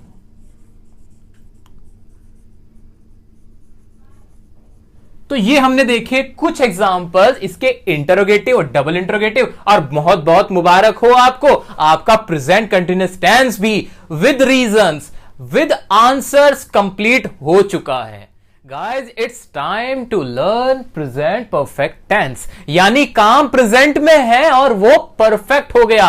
Perfect को सोचते ही दिमाग में आना चाहिए आमिर खान मिस्टर परफेक्शनिस्ट, यानी कोई उसमें अब कमी पेशी नहीं बची है, वो काम तो कंप्लीट हो गया। यानी कोई भी सेंटेंस अगर मैं बोलता हूं और उसमें मैं कहना चाहता हूं कि ये काम पूरा हो चुका है, तो मैं लगाऊंगा वहां परफेक्ट टेंस। टाइमिंग कौन सी है? ये प्रेजेंट वाली है, बस इतनी सी बात है। प्रेजेंट की कौन सी फॉर्म लगेगी? हैज, हैव, यानी इसकी हेल्पिंग वर्ब हो जाएगी। हेल्पिंग वर्ब से हमें पता चल जाएगा कि ये प्रेजेंट में है। और परफेक्ट कैसे पता चलेगा? जी हां, परफेक्ट देखते हैं चार्ट से। परफेक्ट पता चलेगा मेन वर्ब की थर्ड फॉर्म से। कॉन्सेप्ट तो यहीं पे ही हो गया खत्म। अब आप तो बहुत समझदार बन गए हो, बहुत इंटेलिजेंट हो गए, मुझे भी सिखा दोगे। तो अब बता दो कि कैसे कैसे क्या होना है। आइए मेरे साथ और इसको करते हैं जल्दी से पैकअप। अफर्मेटिव में क्या होगा वो देखते हैं। अच्छा, इससे पहले एक छोटी सी बात, हैज किसके साथ और हैव किसके साथ? सर, हैज में कम अक्षर हैं तो ये सिंगुलर के साथ, हैव में ज्यादा अक्षर हैं ये प्लूरल के साथ, लेकिन आई के साथ हैव ही लगेगा। बस ये एक एक्सेप्शन है, ये याद रख लेना है, ठीक है? इस तरह इसको भी याद रख लोगे। और वही अफर्मेटिव शुरुआत में तो सब्जेक्ट ही आएगा, जी हां सब्जेक्ट ही आएगा। उसके बाद हेल्पिंग वर्ब आती है, हां आती है। इसकी हेल्पिंग वर्ब क्या हुई? हैज हुई। मेन वर्ब की कौन सी फॉर्म? थर्ड फॉर्म यहां से आ गई, और लास्ट में ऑब्जेक्ट आता है। एग्जाम्पल करते हैं जल्दी से। मैं खाना खा चुका हूं। अच्छा, हिंदी में भी तो पहचान बता दो सर। हिंदी में चुका है, चुकी है, चुके हो, लिया है, दिया है, मतलब ऐसा ये जो कुछ फॉर्म्स हैं जो मैंने आपको हिंदी में बताई हैं, असल में तो आपको सर यही देखना पड़ेगा कि काम पूरा हो जाए। आप कहना अगर ये चाहते हो कि मैंने ये पर्टिकुलर काम, ये कोई भी वर्ब मैंने कंप्लीट कर ली है, जैसे मैंने कहा मैंने ताजमहल देखा हुआ है, तो यानी वो काम मैंने पूरा किया हुआ है। मैंने जैसे पानी पी लिया है, तो पानी पी लिया सर, वो काम पूरा हो गया है, तो वो दिमाग में रखना। तो रटने की कोई, ये इनिशियल स्टेज के लिए हम लोग बात कर रहे हैं, अदरवाइज जरूरत नहीं है। तो मैं खाना खा चुका हूं, यानी खाने खाने का काम कंप्लीट कर लिया है, वो रटने वाली बात आ गई, चुका हूं लास्ट में आ रहा है। बनाते हैं इसको। आइए, मैं के लिए क्या आ जाएगा, आई के साथ मैंने लगा दिया हैव, क्योंकि आई के साथ हैव आता है। और फिर क्या है, वर्ब है। खाना खाने को इंग्लिश में बोलते हैं ईट, सेकंड फॉर्म होती है एट, थर्ड फॉर्म होती है eaten. I have eaten the food. ये बन गया जी मेरा सेंटेंस, इंग्लिश बन गई। हम उससे मिल चुके हैं, सब्जेक्ट क्या, वी, साथ में क्या आएगा, हैव। सर हैज लगाओ ना, अरे क्यों लगाऊं, प्लूरल के साथ तो हैव आता है। मीट की थर्ड फॉर्म होती है मैट, वी हैव मैट, और साथ में क्या लगा दिया मैंने, हिम। हर भी आ सकता है, लड़का लड़की देखना पड़ेगा। वह तुमसे मिल चुका है, वो पहले मिला हुआ है आपसे, तो यानी वो काम हो चुका है पूरा। तो वह तुमसे मिल चुका है, तो इसके लिए क्या आ जाएगा, लड़का है तो क्या आएगा, ही हैज मैट यू। ये कुछ एग्जांपल्स हमने कर लिए। इसके नेगेटिव पे आ जाते हैं। नेगेटिव में और इसमें फर्क क्या होगा, आप खुद सोचो दिमाग से, नेगेटिव में और इसमें फर्क क्या होगा। कोई फर्क नहीं होगा, सिर्फ लग जाएगा नॉट लगेगा, NOT नॉट। तो अब ये दो एग्जाम्पल मैंने आपके लिए दे दिए हैं, ये मैं नहीं करूंगा, ये आप मुझे करके बताओगे। कुछ नहीं करना है, हैजर के बाद बस नॉट लगा देना। आपकी हिंट के लिए वर्ब की फॉर्म बता देता हूं। देखने की इंग्लिश हो जाती है सीन, और पहुंचने की इंग्लिश हो जाएगी, थर्ड फॉर्म लिख रहा हूं मैं यहां पे आपके लिए, रीच्ड। तो ये है, ये क्या है, थर्ड फॉर्म। तो आपको अगर दिक्कत आएगी तो इसमें आएगी, ये मैंने आपके लिए लिख दी फॉर्म, ये है थर्ड। दोस्तों इसका इंटरोगेटिव और देख लेते हैं। इंटरोगेटिव में भी क्या होगा, अब आप तो खुद बनाओगे स्ट्रक्चर, क्योंकि आप जानते हो कि कैसे बनना है। इंटरोगेटिव है तो सबसे पहले दिमाग में क्या आया कि शुरुआत में क्या आनी चाहिए, उसकी हेल्पिंग वर्ब। हाँ जी, हेल्पिंग वर्ब रख दी क्या, हाँ रख दी जी, हैव आ गया। सब्जेक्ट लगाना होता है, उसके बाद सब्जेक्ट रखा, हाँ सब्जेक्ट रखा। सब्जेक्ट के बाद फिर क्या लगती है, मेन वर्ब लगती है, हाँ मेन वर्ब लगती है। लेकिन क्योंकि ये परफेक्ट है, इसके लिए लगा दो फॉर्म थर्ड, लगा दी थर्ड। लास्ट में ऑब्जेक्ट आता है, रख दिया, हाँ जी रख दिया ऑब्जेक्ट, बन गया स्ट्रक्चर। रटा तो है ही नहीं। ठीक है, अब इसके कुछ एग्जांपल देखते हैं, जल्दी से उसकी इंग्लिश भी बना देते हैं।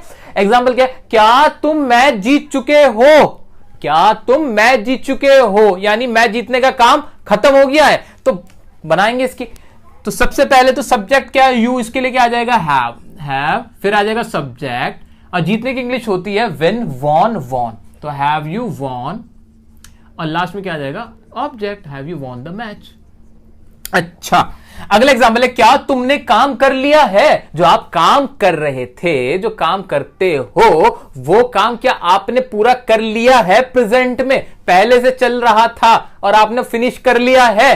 तो हम बोलेंगे, अच्छा यहां वर्ड कीवर्ड है। याद रखना कि जो परफेक्ट होगा ना, ये है की आवाज निकलेगी, क्योंकि प्रेजेंट का परफेक्ट होगा। अगर था की आवाज निकली फिर वो प्रेजेंट का नहीं होगा। ये हमें माइंड में रखना है। जितने भी प्रेजेंट टेंस होंगे उनकी आवाज, हिंदी की अगर मैं बात करूं तो है में आएगी, है, हूं, हो। ये बहुत जनरल बात है, साधारण। अगर आप इस पे गौर नहीं करोगे तो दिक्कत में आ जाओगे। ठीक है, तो अब इसकी इंग्लिश क्या होगी, क्या तुमने काम कर लिया, शुरू में तो हैव ही आएगा, हैव यू, और करने की इंग्लिश होती है डू, और थर्ड फॉर्म होती है done, have you done the work. Sir ये भी हो गया।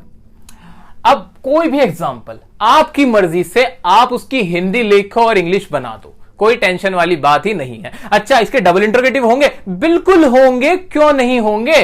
डबल इंटरोगेटिव में क्या चेंज होगा, सर कोई चेंज नहीं होने वाला। डबल इंटरोगेटिव में हम बस क्या करने वाले हैं कि स्ट्रक्चर जो है ये हमारा ये वाला, उससे पहले हम लिखने वाले हैं WH फैमिली, जो हम करते भी हैं, लगा दो WH फैमिली।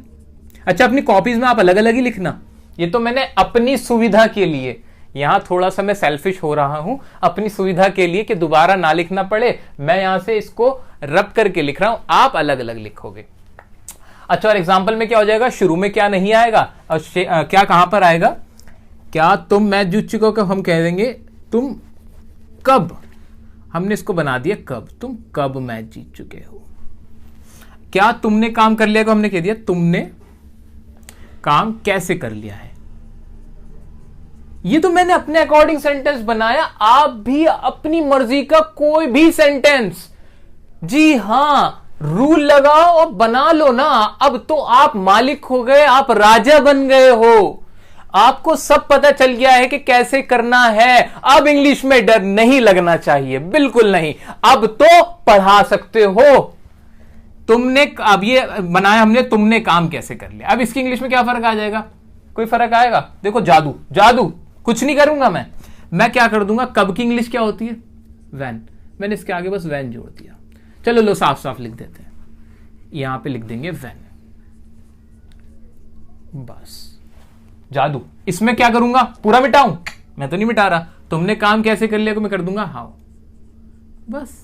ये तो फर्क है।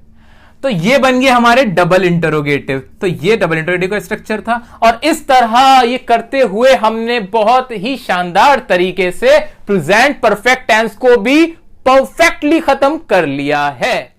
अब बारी आई है प्रेजेंट परफेक्ट कंटिन्यूअस टेंस की, जिसके बारे में हमने कहा था कि ये खाम में टेंस को बढ़ा देने वाली बात है। इसके टाइप का कोई खास रेलेवेंस नहीं है, इस्तेमाल करने में भी काफी कम इस्तेमाल होता है ये टेंस, लेकिन इस्तेमाल होता है, ये इंपॉर्टेंट है।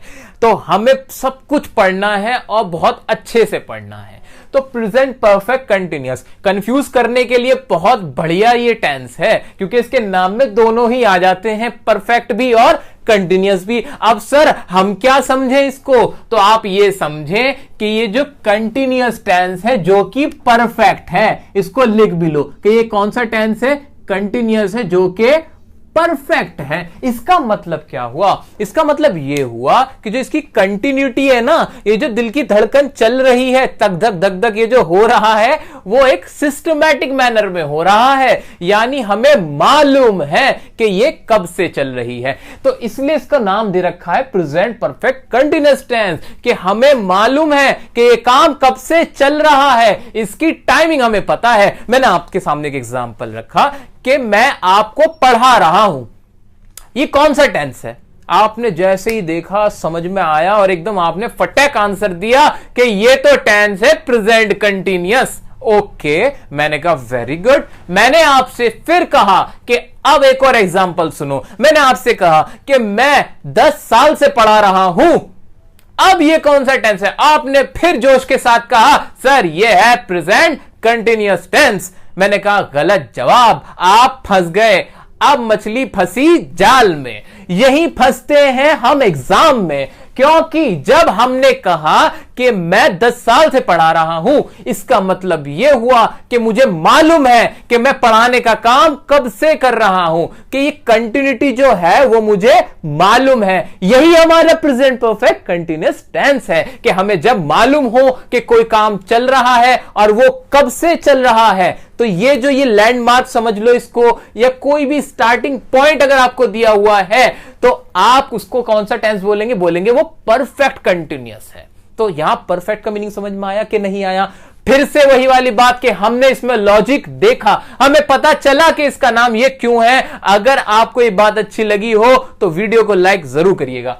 ठीक है, अब आगे बढ़ते हैं इसकी हेल्पिंग वर्ब की तरफ। हेल्पिंग वर्ब इसकी होती है हैज बीन और हैव बीन। अब हैज बीन और हैव बीन किसके साथ आएगा? तो आप बहुत समझदार हो, हैज बीन तो हैज हमने अब तक कहां लगाया था? सिंगुलर्स के साथ। वही रूल है, हैज बीन लगा दो सिंगुलर्स के साथ, हैव बीन किसके साथ आएगा? अरे वही रूल है, प्लूरल्स के साथ और आई के साथ, कोई बदलाव नहीं है। आ गया अफर्मेटिव का स्ट्रक्चर। फिर आप अपनी कलाकारी दिखाओ, आपके अंदर का साइंटिस्ट फिर से निकल के आएगा और कहेगा कि अफर्मेटिव अगर सेंटेंस का टाइप है तो मैं सबसे पहले इंग्लिश बना दूंगा सब्जेक्ट की। वेरी गुड, सब्जेक्ट सबसे पहले रख दो, उसके बाद रखूंगा मैं हेल्पिंग वर्ब। लेकिन जरा संभल के दोस्त, क्योंकि यहां हैज हैव के बाद बीन है, पूरा हैज बीन इकट्ठा नहीं आएगा, इनको जुदा कर दिया गया, हैज बीन को जुदा कर दिया गया। ठीक है, तो हैज हैव लगाओगे फिर बीन आएगा, और फिर मेन वर्ब की कौन सी फॉर्म लगानी चाहिए? यहां फर्स्ट लिखा है। सर फर्स्ट क्यों लिखा? ये तो परफेक्ट था। नहीं भाई, परफेक्ट कंटिन्यूअस था, काम तो चल रहा है, और जब भी काम चल रहा हो मुझे मालूम है आएगी तो फर्स्ट फॉर्म और आईएनजी। क्या हमने अच्छे से समझा इसको? बिल्कुल। तो यहां आ गया आईएनजी और मेन वर्ब की फर्स्ट फॉर्म लगेगी, ठीक है। फिर आएगा ऑब्जेक्ट, और एक मजेदार बात क्या आ जाएगी कि लास्ट में आएगा सिंस या फॉर। अब ये क्या है उसको हम एग्जांपल से समझते हैं। आइए एग्जाम्पल को देखते हैं। पहला एग्जाम्पल है हमारा, मैं सुबह से आपका इंतजार कर रहा हूं। अच्छा सर, इसकी कोई पहचान तो बताई नहीं, हिंदी में कैसे पहचानेंगे? हिंदी में ऐसे पहचानेंगे कि काम तो चल रहा होगा लेकिन कोई टाइम दिया हुआ होगा कि इस टाइम से चल रहा है। जैसे ही टाइमिंग दी हो तो दिमाग की घंटी बज जानी चाहिए कि सर ये तो परफेक्ट कंटिन्यूअस टेंस है, रूल वो वाले लगेंगे, ठीक है। तो सबसे पहले मैक इंग्लिश बना लेता हूं। मैक इंग्लिश क्या होगी? मैक इंग्लिश बन जाएगी आई, और आई के साथ क्या आएगा आपका? आई के साथ आपका आएगा हैव बीन, और फिर क्या आएगी? वर्ब। वर्ब क्या है इसमें? इंतजार करना, आई हैव बीन। वेट, और वेट के साथ क्या लग जाएगा? ING, waiting for you. और लास्ट में सिंस फॉर का इस्तेमाल है, वो कैसे होगा? तो गाइस यहां पर एक टाइमिंग दी गई होती है कि नहीं? हां, सुबह, शाम, रात, 2 घंटा, 1 महीना, 1960, 2000, 2 मिनट, कोई भी टाइमिंग दी गई होगी, उस टाइमिंग से पहले लग जाएगा सिंस या फॉर। अब एक और सवाल, सिंस किसके साथ, फॉर किसके साथ? सिंस आएगा डेफिनेट टाइमिंग्स के साथ, जो टाइमिंग पक्की है, मुझे पता है, यानी जिन्हें मैं अच्छे से समझ सकता हूं। हां, ये यही है, एग्जैक्टली यही है। इसका मतलब क्या? जैसे मैंने कोई तारीख बोली, मैंने कहा 24 अक्टूबर 1960। अब ये तारीख पक्की है। मैंने कहा 10 दिन, क्या ये पक्की है? 10 दिन कहां देखते हो? 10 दिन तो कोई भी हो सकते हैं। लेकिन जब मैंने कहा कि 24 अक्टूबर 1960 ये पक्की टाइमिंग है, तो पक्की टाइमिंग्स के लिए आप लगाओगे सिंस, और जो पक्की नहीं है उसके लिए लगाओगे फॉर। इसको भी एग्जांपल्स करते हुए हम और अच्छे से समझते हैं। तो यहां पर क्या था? मैं सुबह से आपका इंतजार कर रहा हूं। सुबह को हम मानते हैं एक पक्की टाइमिंग, क्योंकि डेफिनेट है कि सुबह एक डेफिनेट टाइमिंग है। सुबह, रात, शाम, इन सबके साथ लगेगा सिंस। तो अब क्या आएगा? I have been waiting for you, लगा सिंस, और फिर वो टाइमिंग आ गई सिंस मॉर्निंग। आइए अब अगला देख लेते हैं। वह 2 दिन से कोशिश कर रहा है। अब इसमें भी कोशिश कर रहा है, कब से कर रहा है? 2 दिन से कोशिश कर रहा है। लिखो ना, ही हैज बीन लिख दूं, बिल्कुल लिख दो। उसके बाद कोशिश करने की ट्राई, ट्राई के साथ क्या लग जाएगा? Trying. He has been trying. अच्छा 2 दिन है, अब सिंस लगाऊं कि फॉर लगाऊं? मैं लगाऊंगा रूल, जी हां, रूल के हिसाब से चलूंगा। अब ये जो 2 दिन है, क्या पक्की टाइमिंग है? नहीं, मुझे ऐसा नहीं लगता। क्यों? 2 दिन कौन से, ये मुझे मालूम नहीं है। अगर यहां लिखा हुआ होता कि 2 दिसंबर, तो मैं कहता हां 2 दिसंबर तो कैलेंडर की एक पक्की डेट है, लेकिन 2 दिन तो कोई भी हो सकते, मुझे मालूम ही नहीं है। तो मैं यहां क्या लगाऊंगा? He has been trying for 2 days। तो ये भी हमने कर लिया जी। अगला सेंटेंस है, तुम 1980 से दिल्ली में रह रहे हो। तुम 1980 से दिल्ली में रह रहे हो। दिल्ली में तो रह रहे हो, कंटिन्यूअस तो है, लेकिन 1980 से है, तो ये हुआ हमारा परफेक्ट कंटिन्यूअस। इसको बनाते हैं ना, तो तुम की इंग्लिश तो मैं क्या लिख दूंगा? यू के साथ हैज बीन लगा देता हूं। नहीं ना, यू के साथ लगेगा हैव बीन। ठीक है, बिल्कुल सही बात। यू के साथ लगेगा हैव बीन, क्योंकि ये प्लूरल है। यू हैव बीन रहने की इंग्लिश होती है लिव, रिसाइड, जो भी आप लगाना चाहो। You have been living in Delhi, और अब क्या लगा दूं? 1980 है, सिंस लगाऊं के फॉर? आपको मालूम ही है 1980 एक पक्की टाइमिंग है, सिंस लगा दोगे, सिंस 1980। तो इस तरह हमने इन एग्जांपल्स की मदद से इसका पूरा स्ट्रक्चर समझ लिया। इसमें आपके कहीं ना कहीं सिंस वर्सेस फॉर की प्रेपोजिशन के रूल भी साथ में खत्म हो रहे हैं, तो ध्यान से इसको आप एक बार पढ़ लेना। अब आ जाते हैं नेगेटिव की तरफ। नेगेटिव की तरफ क्या चेंज होगा? कुछ भी नहीं, नॉट लगता है, बस वही रूल जो अब तक पढ़ते हुए आ रहे हैं ना हम, वही लगेगा। बस नोट में भी थोड़ा सा दिक्कत है, बीन के बीच में नॉट लगेगा। आपका बेटा 2 दिन से स्कूल नहीं आ रहा है। स्कूल तो आ ही नहीं रहा है, वो तो ठीक है भाई, ना आने का काम तो चल रहा है भाई साहब, लेकिन अगर 1 दिन की बात होती तो ठीक है, वो 2 दिन यानी टाइमिंग दे दी। 2 दिन से नहीं आ रहा। कहां जा रहा है आपका लड़का? तो देखते हैं कहां जा रहा है। आपका बेटा 2 दिन से स्कूल नहीं आ रहा है। बनाते हैं इसकी इंग्लिश। योर सन आ जाएगा, बिल्कुल आ जाएगा, सब्जेक्ट आ जाएगा। योर सन, आपका लड़का 1 है। क्या लिखा मैंने? हैज बीन, हैज लगा दिया। अच्छा, गलती हो गई, नॉट तो सर आपने लगाया ही नहीं, तो इसको हटाओ और लिखो क्या? Not. Your son has not been. और आने की इंग्लिश क्या होती है? Coming. Your son has not been coming to school. और कब से नहीं आ रहा? 2 दिन से। कौन से 2 दिन मुझे मालूम नहीं है, तो क्या लिखूंगा? 4 2 days। सिंपल। आगे आ जाओ। प्रियंका शाम से अपना लेसन याद कर रही है। कब से लेसन याद कर रही है सर? शाम से। शाम से याद कर रही है, उसे अब तक याद नहीं हुआ है। ठीक है, इसकी बना लेते हैं। क्या हो जाएगी इसकी इंग्लिश? यहां लिख देते हैं साफ साफ, प्रियंका, और प्रियंका सिंगुलर है तो मैंने इसलिए लगाया इसके साथ हैज नॉट बीन। याद करने की इंग्लिश होती है लर्न, और लर्न के लिए क्या लग जाता है? आईएनजी लगेगा। क्यों लग जाता है जी? क्योंकि कंटिन्यूअस है। Has not been learning her lesson. और शाम से, शाम के लिए हमने पढ़ा डेफिनेट टाइमिंग हम लगाएंगे सिंस इवनिंग। अच्छा देखो, एक बार इसको पढ़ के देखते कैसा लगता है। Priyanka has not been learning her lesson since evening. ऐसा लग रहा है कि आपने तो पता नहीं कौन सा सेंटेंस बोल दिया। यही होता है आपके साथ। कोई भी अगर आपसे ये सेंटेंस बोल देता है तो आपको लगने लगता है पता नहीं उसने कितनी हाई क्लास की इंग्लिश बोल दी, बड़ी एडवांस बोल दी, हमारे तो सर पे बाउंसर गया। सर आप भी यही बोलोगे, इसमें कुछ भी नहीं था, कुछ भी नहीं है इसके अंदर, सिंपल सी चीजें हैं। तो इसको अच्छे से समझ लो, घोट लो, पक्का कर लो और यूज करना शुरू कर दो। अच्छा, इसके इंटरोगेटिव होंगे? बिल्कुल होंगे। रूल वही वाला, वही पुराना रूल। सबसे पहले helping verb, subject, main verb, object. जी हां, सबसे पहले हैज हैव लगाया कि नहीं? लगा दिया। फिर लेकिन सब्जेक्ट लगेगा और उसके बाद बीच में बीन आएगा, तो थोड़ा सा डिफरेंस है, लिटिल सा, वो आप देख लेना। बीन प्लस मेन वर्ब की फर्स्ट फॉर्म वही आईएनजी रहेगी, ऑब्जेक्ट प्लस सिंस। एग्जांपल के साथ समझेंगे। क्या तुम 10 साल से यहां काम कर रहे हो? 10 साल, दिमाग में घंटी बजनी चाहिए। क्यों?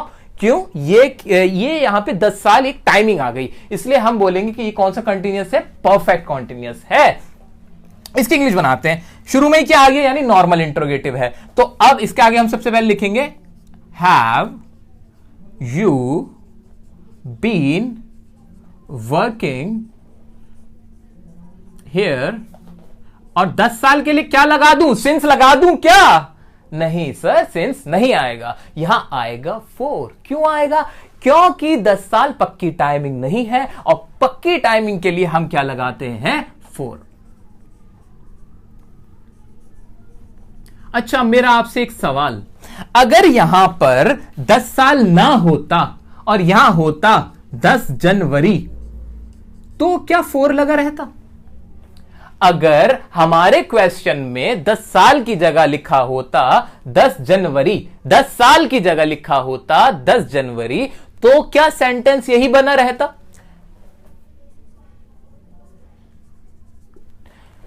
जी 10 जनवरी कोई पक्की टाइमिंग है, डेफिनेट है, कैलेंडर में दिखती है, बिल्कुल दिखती है। क्या यहां पे सिंस लगना चाहिए? जी हां लगना चाहिए, तो लगा देंगे। 4 हटा देंगे इस कंडीशन में, यहां 4 हटा देंगे, यहां क्या लग जाएगा? फिर सिंस लग जाएगा। तो ये तो इंटरोगेटिव था। अच्छा, डबल इंटरोगेटिव कराने की क्या मुझे जरूरत है इसके अंदर?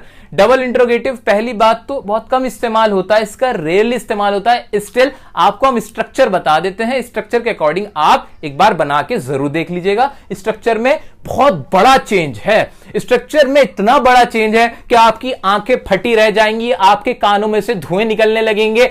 बहुत बड़ा चेंज। अब देखते हैं क्या होगा। देखिए, जल्दी से देखिए, हैज हैव पूरा रब करते हैं और जल्दी से हम कर लेते हैं।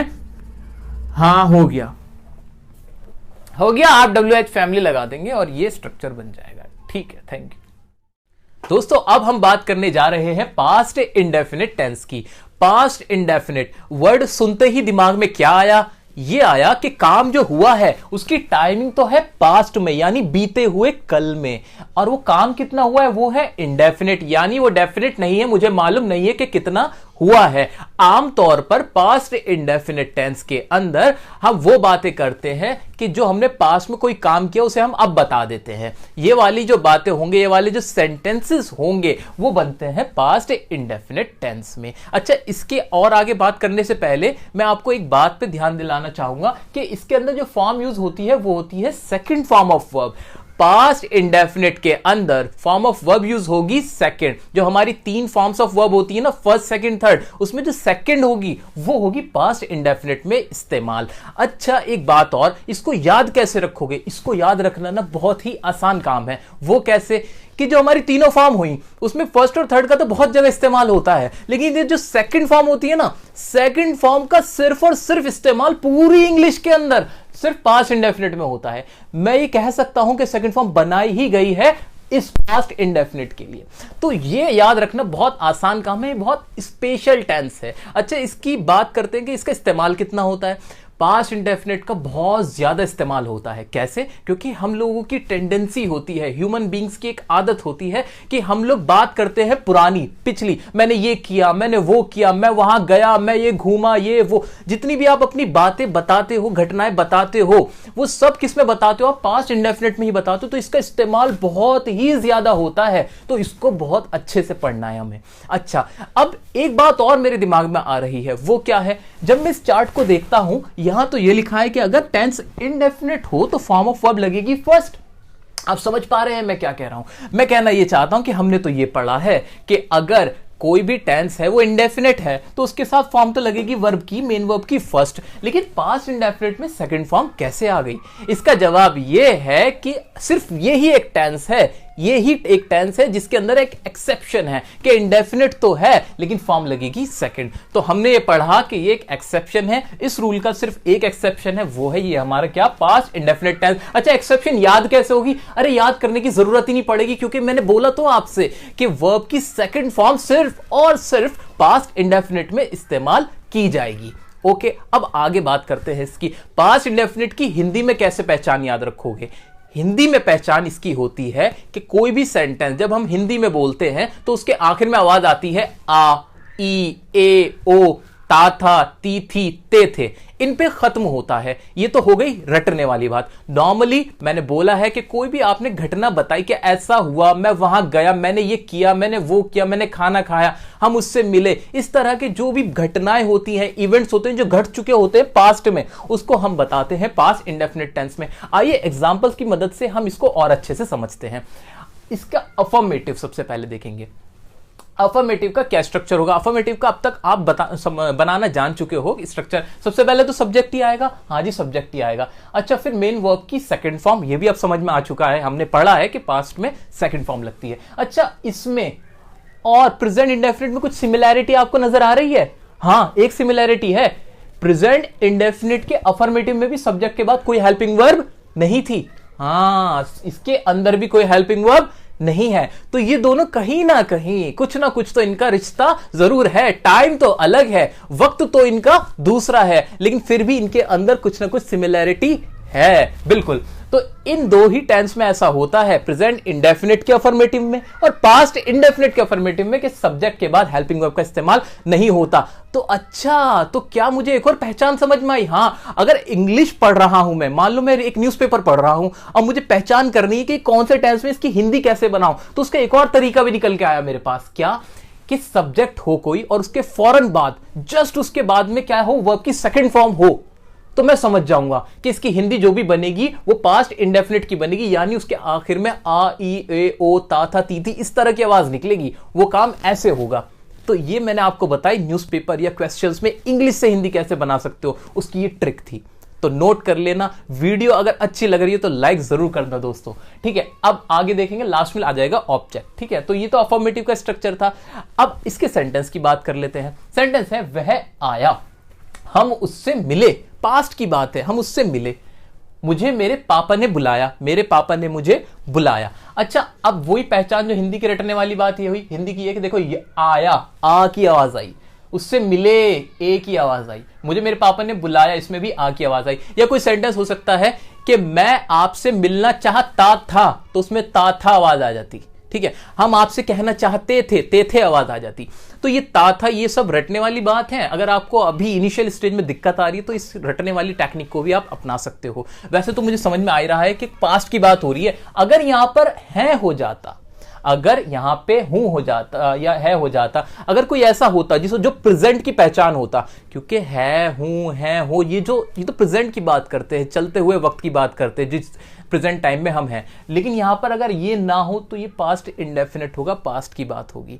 तो प्रेजेंट परफेक्ट टेंस में हमेशा है, हूं, हो होगा। मैं कंपैरिजन क्यों करा रहा हूं आपको? इसलिए करा रहा हूं कि कोई भी डाउट, एक सिंगल डाउट भी ना रहे कि सर अगर यहां होता वह आया है, अगर है लगा हुआ होता तो पास्ट कभी नहीं होगा, कभी भी नहीं होगा। कभी भी है, हूं, है, हो तो पास्ट वो हो ही नहीं सकता। ये तो सिंपल सी बात है, लॉजिकल है, सेंस ऑफ ह्यूमर लगाओगे थोड़ा सा समझ में आएगा। अच्छा, हम उससे मिले, लेकिन यहां पर कुछ नहीं हो, अगर यहां कुछ नहीं हो तो समझ जाना कि ये पास्ट की बात है और पास्ट का इंडेफिनिट है। ओके, इसको बनाने का तरीका क्या है? बहुत सिंपल है, स्ट्रक्चर रखा है। अब तो आप इतने एक्सपर्ट हो चुके हो कि आप झट से बना दोगे इसको। आओ बनाते हैं। सब्जेक्ट क्या है इसके अंदर? वह की इंग्लिश क्या हो जाएगी? वह की इंग्लिश होगी हमारी ही क्यों होगी सर? इसलिए होगी क्योंकि ही है लड़का। ओके, बनाते हैं इसको। तो यहां लिखा मैंने ही। अच्छा, सेकंड फॉर्म क्या होगी इसकी? आया कम होती है फर्स्ट फॉर्म और सेकंड फॉर्म हो जाती है केम। तो ये सेंटेंस बन गया ही केम, दैट्स इट। अगले पे आते हैं। हम उससे मिले। हम सब्जेक्ट क्या है? हम वी। मिलने की इंग्लिश क्या हो जाएगी? Meet, mat. और उससे के लिए क्या हो जाएगा? हिम या फिर हर। मैं हिम लगा देता हूं। मुझे मेरे पापा ने बुलाया। किसको बुलाया? मुझे, मेरे पापा ने। तो माई फादर सब्जेक्ट हुआ हमारा। वर्ब की सेकंड फॉर्म, वर्ब क्या है इसमें? बुलाना। बुलाने की इंग्लिश होती है कॉल और सेकंड फॉर्म हो जाएगी कॉल्ड। माई फादर, और ये लिख दिया मैंने, कॉल्ड मी। कोई भी सेंटेंस आ जाए। अब ये पॉसिबल नहीं है कि मैं आपको 50 सेंटेंस यहां पे कराऊं, लेकिन यही एक यूनिवर्सल रूल है। कोई घबराने वाली बात नहीं, बिल्कुल कॉन्फिडेंस के साथ कोई भी सेंटेंस आ जाए इसी तरह बनाना, स्ट्रक्चर अप्लाई करो, सब्जेक्ट रखो वर्ब की साइड में, और बाकी चीजें जो भी आ जाए, जितना ही बड़ा सेंटेंस है वो लास्ट में रख दो। अब आ जाते हैं इसके नेगेटिव पे। अच्छा, नेगेटिव में क्या हो सकता है? Subject plus did plus not plus main verb की फर्स्ट फॉर्म प्लस ऑब्जेक्ट, कुछ भी नहीं करा, वही था, हेल्पिंग वर्ब थी और उसके साथ नॉट लगाया। अच्छा, लेकिन कुछ एक चीज है जो मेरे को समझनी है। वो चीज क्या है कि सर एक बात बताओ, यहां पे ये मेन वर्ब की फर्स्ट फॉर्म कैसे? आपने तो बोला था सेकंड फॉर्म इस्तेमाल होती है। हाँ, बोला तो था सेकंड फॉर्म इस्तेमाल होती है, लेकिन अब सुनो इसका आंसर। ये जो डिड लगा है, ये किसकी सेकंड फॉर्म है? आप बताओ। ये तो डू की सेकंड फॉर्म है। आप जब भी वोकैब खोलोगे, फॉर्म्स ऑफ वर्ब में जाके देखोगे तो डू, डिड, डन होता है। यानी डिड क्या हुआ? ये हो गई सेकंड फॉर्म। आ गई ना सेकंड फॉर्म? आ गई सेकंड फॉर्म, क्योंकि यहां पे हमने कहा कि सेकंड फॉर्म इस्तेमाल होती है, और हां होती है। देखो प्रूफ, ये रही सेकंड फॉर्म।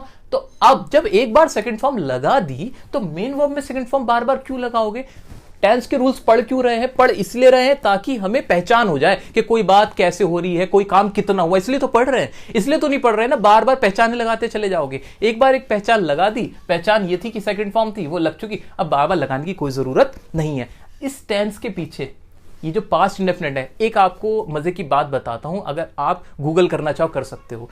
हुआ ये था कि हमारे मशहूर एक राइटर है, राइटर का नाम है चेतन भगत, जिन्होंने हाफ गर्लफ्रेंड मूवी की जो नॉवल है वो उन्होंने लिखा है, और भी कई सारे नॉवल उन्होंने लिखे हैं। उनसे गलती से एक मिस्टेक हुई थी ट्विटर पे। उन्होंने क्या किया था, उन्होंने ये जो डिड था, डिड लगाने के बाद यहां मेन वर्ब की सेकंड फॉर्म लगा दी थी, और उसके पीछे लोगों ने खामखामे ट्रोल करना शुरू कर दिया था, जो कि कोई भी साधारण सा व्यक्ति कर सकता है गलती, कोई ऐसी बात नहीं थी। लेकिन एक बात बता रहा हूं मैं कि यहां सबसे ज्यादा गलती होती है, आप भी करोगे, लेकिन अब वीडियो देखने के बाद मत करना।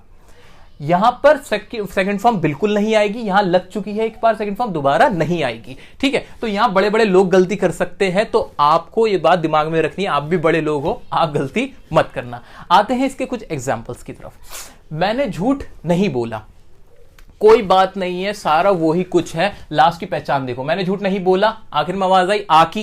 पास्ट में कोई काम हुआ था झूठ बोलने का, आपने कहा वो काम मैंने नहीं किया, तो लिखो आई, इसको हम लिखेंगे आई, और फिर डिड नॉट आ जाएगा, सबके साथ डिड आएगा, टेंशन खत्म हो जाती है। यहां पे कोई और दूसरा अल्टरनेटिव है ही नहीं। आई डिड नॉट, और फिर क्या आएगा? झूठ बोलने की इंग्लिश होती है tell a lie. I did not tell a lie. उसने फिल्म नहीं देखी, पास्ट में कोई फिल्म देखने का काम था जो उसने नहीं किया, तो लिखो उसने फिल्म नहीं देखी, आखिर में ई की आवाज आ रही है। ही, ये शी भी लगा सकते थे यहां पे, ही डिड नॉट, और फिल्म देखने को बोलेंगे वॉच द फिल्म। ओके, आगे बढ़ते हैं। मिस्टर दीपक ने हमें नहीं पढ़ाया। सेंटेंस कुछ भी हो जाए, कोई सा भी आ जाए, हमें क्या दिक्कत है? कोई नाम आ जाए, दीपक आ जाए, रमेश आ जाए, सुरेश आ जाए, रवि आ जाए, हमें कोई मतलब नहीं है। वर्ब कोई सी भी आ जाए, खाना पीना, हंसना रोना नहाना, कुछ भी, हमें क्या मतलब है? स्ट्रक्चर पढ़ना है, पहचान देखनी, लगा देना, इंग्लिश बना दो, बन जाओ एक्सपर्ट। आओ, मिस्टर दीपक ने हमें नहीं पढ़ाया, तो मिस्टर दीपक सब्जेक्ट है, लगाओ।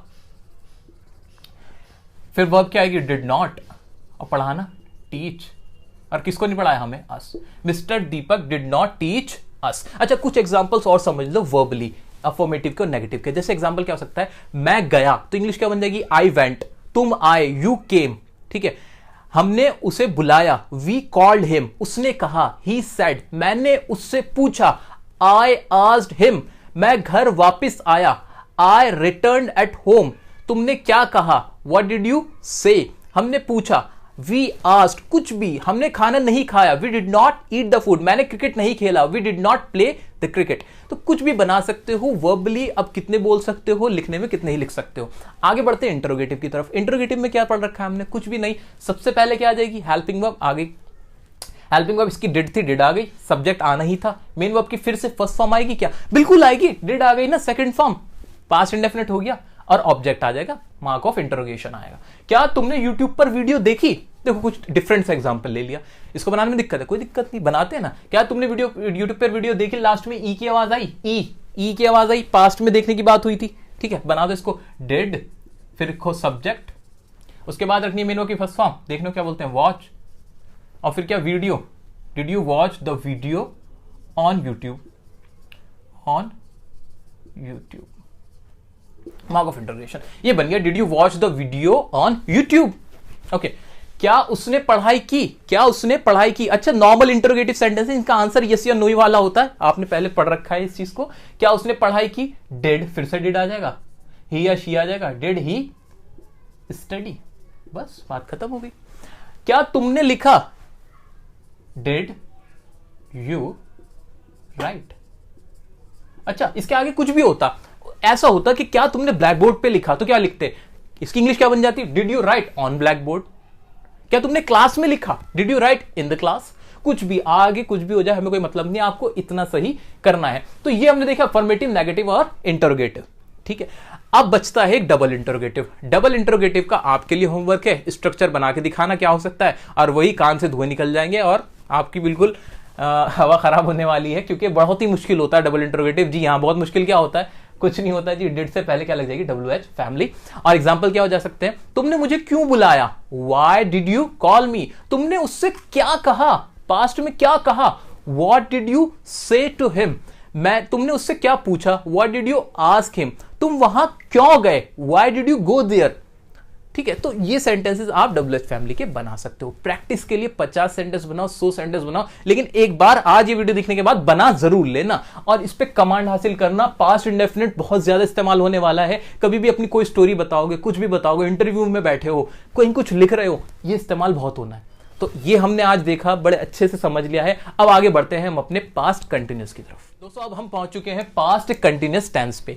पास्ट कंटिन्यूअस टेंस पे जब हम पहुंच गए हैं ना, तो यानी हमने अपना काम बहुत आसान कर लिया है। अब आपको टेंसेस समझने के लिए सिर्फ प्रेजेंट टेंस को समझने की जरूरत होती है। जिसने प्रेजेंट टेंस अच्छे से पढ़ लिए हैं वो सारे टेंस फिर कर लेगा, क्योंकि उसको एक सोच आ जाती है टेंसेस की, और ये काम हम और आप आज कर चुके हैं इस वीडियो के अंदर। तो अब यहां पर देखते हैं कैसे हम एक जादू करेंगे और ट्रिक के साथ इसको समझेंगे। बिल्कुल जादू सही तो है।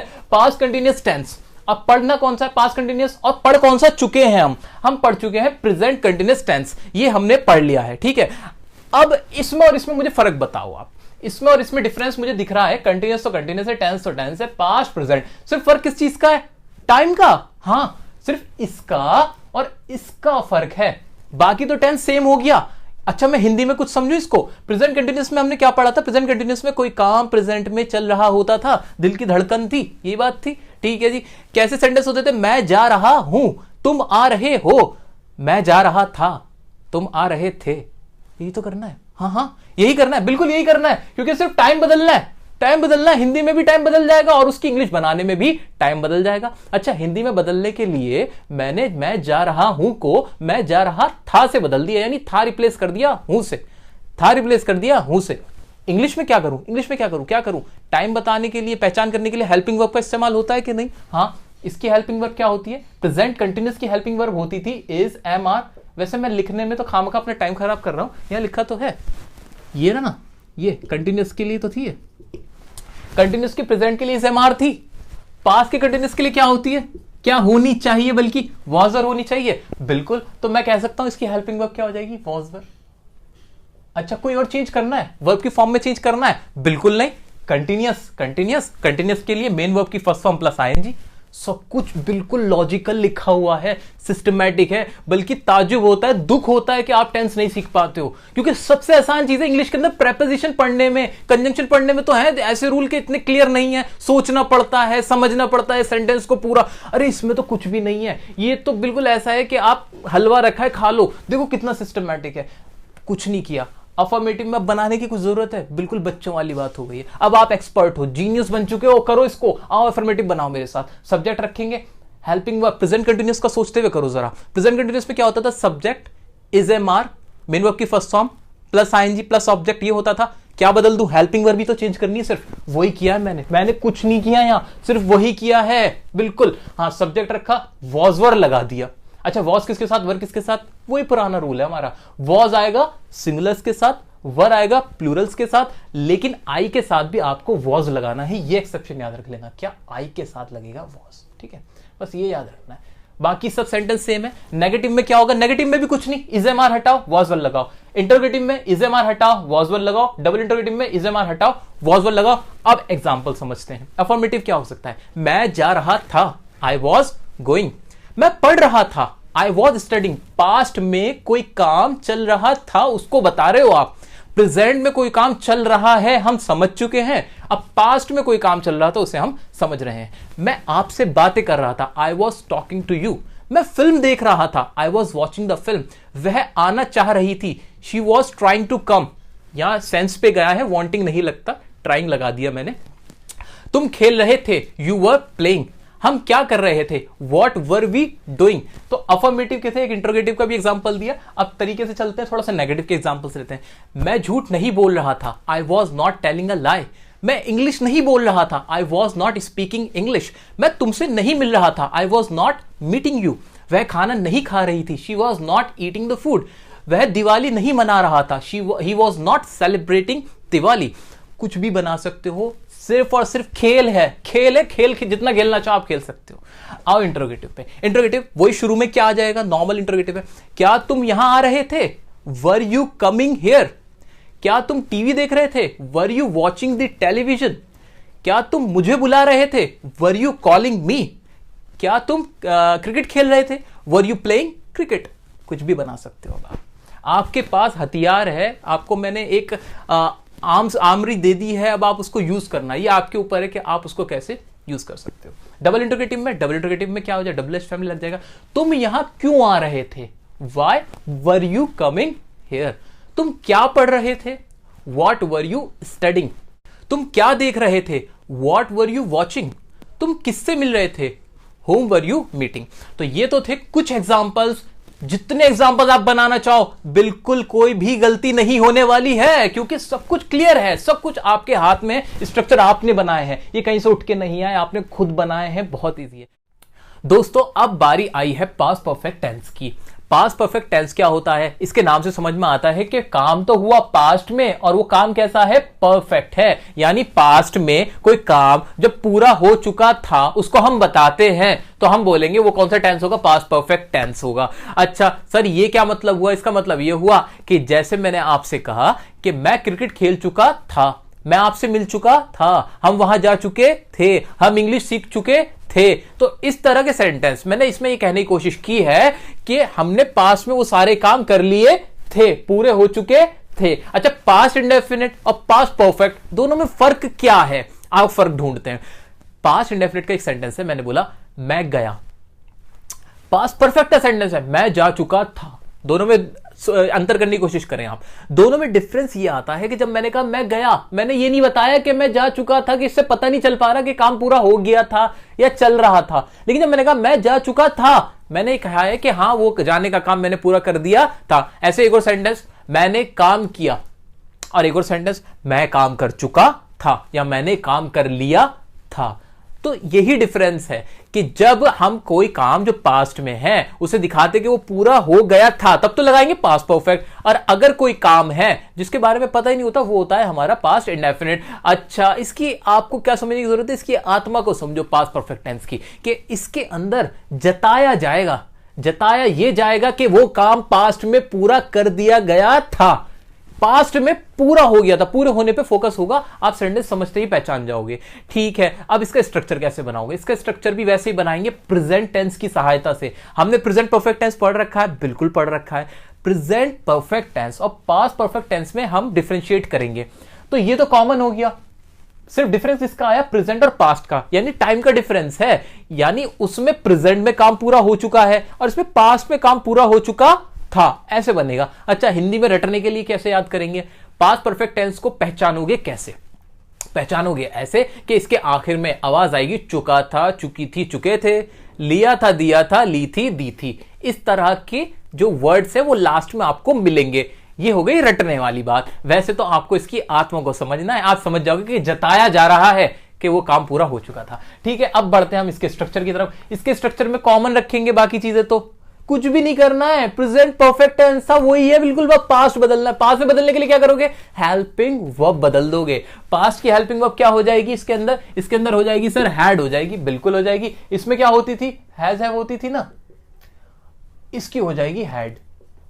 बाकी मेन वर्ब की थर्ड फॉर्म उसमें भी थी, बाकी स्ट्रक्चर सेम टू सेम रहेगा। अच्छा, एक और मजे की बात तो देखो, इसमें तो ये दिक्कत थी कि हैज किसके साथ आएगा, हैव किसके साथ आएगा। ठीक है, नहीं बिल्कुल थी, इसमें कोई दिक्कत नहीं है। इसमें तो सबके साथ ही क्या लगा देना है? हैड लगा देना है। तो ये तो और आसान हो गया, काम बिल्कुल आसान हो गया। खामा खां की चीजें हैं, आप क्यों नहीं समझ रहे थे पहले? अच्छा, आपने वीडियो नहीं देखी थी इसलिए। चलो आओ बढ़ाते हैं इसको। अफर्मेटिव से स्टार्ट करते हैं। अफर्मेटिव का क्या होगा? सब्जेक्ट प्लस हैड आ जाएगा, मेन वर्ब की थर्ड फॉर्म प्लस ऑब्जेक्ट, सबके साथ ही हैड आएगा, सिंगुलर हो के प्लूरल हो, कोई दिक्कत नहीं। सेंटेंस बनाओ। मैं कह चुका था, आई हैड सेड। मैं तुम्हें देख चुका था, आई हैड सीन यू। मैं उससे मिल चुका था, आई हैड मेट हिम। मैंने काम कर लिया था, I had done the work. मैंने फिल्म देख ली थी, I had watch the film. वह आ गया था, ही हैड कम। अफर्मेटिव के आप कितने भी बना सकते हो, लगना यही रूल है, कोई भी सेंटेंस हो जाए। नेगेटिव की ओर बढ़ते हैं। नेगेटिव में क्या, कुछ भी नहीं, नेगेटिव में सिर्फ नॉट लगा देना, subject had not main verb की थर्ड फॉर्म ही रहेगी प्लस ऑब्जेक्ट। अब बनाओ इसके भी। मैंने उसे गाली नहीं दी थी, पास्ट में वो काम पूरा गाली कर देने का मैंने नहीं किया था, तो उसके लिए क्या आ जाएगा? I had not abused him. मैंने यह नहीं कहा था, I had not said that. मैं उससे नहीं मिला था, I had not met him. मैं वहां नहीं गया था, I had not gone there. आपको मालूम है आप क्या कहना चाहते हो, उसी के अकॉर्डिंग आप इस टेंस का इस्तेमाल करोगे। आइए बढ़ते हैं इंटरोगेटिव की तरफ। इंटरोगेटिव में क्या, कुछ भी नहीं, हेल्पिंग वर्ब लगाओ सबसे पहले, हैड आ गया, सब्जेक्ट मेन वर्ब की थर्ड फॉर्म ऑब्जेक्ट। बनाओ सेंटेंस। क्या तुम वहां गए थे? Had you gone there. क्या तुम उससे मिले थे? Had you met him. क्या तुमने दिवाली मनाई थी? Had you celebrated the Diwali. क्या वह आ चुका था? Had he come. बस इतना बनना है। Double interrogative. डबल इंटरोगेटिव में सिर्फ नहीं सर, ये तो बड़ी दिक्कत थी, याद आया, कानों से धुएं निकल जाने, बड़ी परेशानी हो जाएगी, बड़ा मुश्किल काम है डबल एच फैमिली वाले बनाने के लिए। तो बिल्कुल नहीं सर, सिर्फ डबल एच फैमिली रखना है, बाकी तो ऊपर से कॉपी पेस्ट ही तो है। बिल्कुल कंट्रोल सी कंट्रोल वी का काम है इसके अंदर, वही हमने करना है। आप सेंटेंस बना दो। क्या तुम वहां क्यों जा चुके थे? इसके हिंदी की इंग्लिश क्या बन जाएगी? Why had you gone there. तुम उससे क्यों मिले थे या मिल चुके थे? Why had you met him. तुम वहां क्यों नहीं गए थे? Why had you not gone there. कोई भी सेंटेंस बनाओ, बाकी का काम आपका दोस्तों, आपका, बिल्कुल आपको प्रैक्टिस करनी है। आज के आज, अभी के अभी प्रैक्टिस कर लो, कभी नहीं भूलोगे। लाइफ टाइम की इन्वेस्टमेंट है ये, आज की प्रैक्टिस लाइफ टाइम की इन्वेस्टमेंट। कल पे मत डालना कि आज वीडियो देख के कल करोगे, प्लीज अभी करो, बिल्कुल करो, अभी कॉन्सेप्ट क्लियर है, सीख जाओगे, कभी नहीं भूलोगे। दोस्तों अब हम बढ़ चुके हैं हमारे पास्ट परफेक्ट कंटिन्यूअस टेंस की तरफ, जो कि हमारा पास्ट का आखिरी टेंस होने वाला है। अच्छा, इसको भी कैसे पढ़ना है? अच्छा, उससे पहले बताओ इसमें होता क्या है? अरे इसमें कुछ नहीं होता सर, वही वाली चीज है। क्या? पास्ट में कोई काम चल रहा होता है पास्ट से ही, मतलब कोई पुराने वक्त में, बीते हुए वक्त के अंदर कोई काम चल रहा था और वो भी किसी खास वक्त से चल रहा था। एग्जाम्पल के तौर पे जैसे मैंने आपसे कहा, मैं 2 घंटे से आपका इंतजार कर रहा था। मैं 10 साल से दिल्ली में रह रहा था। मैं आपके साथ 2 मिनट से बातें कर रहा था। तो इस तरह की टाइमिंग, पास्ट की बात पास्ट में करे जाओगे तो कौन सा टेंस लगाओगे? Past perfect continuous tense. बनाने का तरीका, हाँ वही वाला, कौन सा जो अब तक पढ़ते हुआ है। पास्ट टेंस को पढ़ने की जरूरत ही नहीं है अगर प्रेजेंट पढ़ रखा है, वही वाली बात मैं दोहरा रहा हूं अपनी, और आप भी देखो यही होने वाला है। यहां पे भी क्या होने वाला है, देखो दोबारा से कंपैरिजन करते हैं हम। कंपैरिजन में देखो, past perfect continuous, present perfect continuous, फर्क क्या? सिर्फ ये फर्क है, बाकी ये चीजें तो कॉमन आ गई, यानी स्ट्रक्चर आधा से ज्यादा तो सेम हो गया, सिर्फ बदलने की क्या जरूरत है? हेल्पिंग वर्ब बदल देना बस, और कुछ नहीं करना है। हेल्पिंग वर्ब ही बदली हुई मिलेगी, और हेल्पिंग वर्ब भी बहुत आसान होगी। कैसे आसान होगी? प्रेजेंट परफेक्ट कंटीन्यूअस की हेल्पिंग वर्ब क्या होती है जरा बताइए। इनकी हेल्पिंग वर्ब होती है हैज बीन या फिर हैव बीन, ये होती है ना, हाँ होती तो यही थी। इसमें बदल के क्या हो जाएगी, अब आपको भी आइडिया है, जी हाँ बिल्कुल सही सोच रहे हो, क्या हो जाएगी, इसकी हेल्पिंग वर्ब बदल के जानी है बस। यानी ये तो और शॉर्ट कर दिया। हाँ हाँ हुआ है, शॉर्ट हुआ है, बहुत आसान हो गया। बस थोड़ी सी मेहनत प्रेजेंट में करनी है, पास्ट में तो फिर जो मेहनत पहले कर रखी है उसका खाओगे।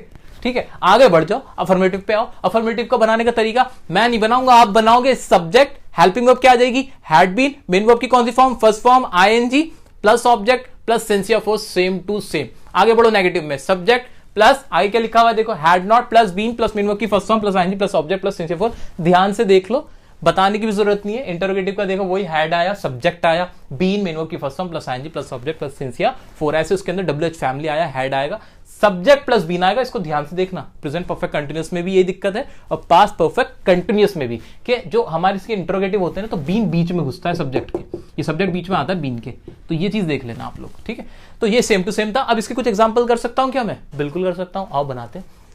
मैं 2 घंटे से आपका इंतजार कर रहा था। I had been waiting for you for 2 hours. हम 10 मिनट से क्रिकेट खेल रहे थे। We had been playing cricket for 10 minutes.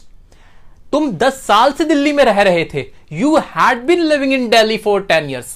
ऐसे मैं 26 जनवरी से पतंग उड़ा रहा था। I had been flying the kite since 26 January. यहां पर ये जनवरी था, एक डेफिनेट टाइमिंग थी, इसलिए हमने सिंस लगा दिया। अब आते हैं नेगेटिव की तरफ। नेगेटिव, मैं 10 मिनट से टीवी नहीं देख रहा था। I had not been watching television for 10 minutes. मैं 10 साल से तुम्हारा इंतजार नहीं कर रहा था। I had not been waiting for you for 10 years. ऐसे ही तुम 10 मिनट से पढ़ाई नहीं कर रहे थे। You had not been studying for 10 minutes. कोई भी बना सकते हो, स्ट्रक्चर रखो, बनाओ। हाँ, इस्तेमाल कम होता है।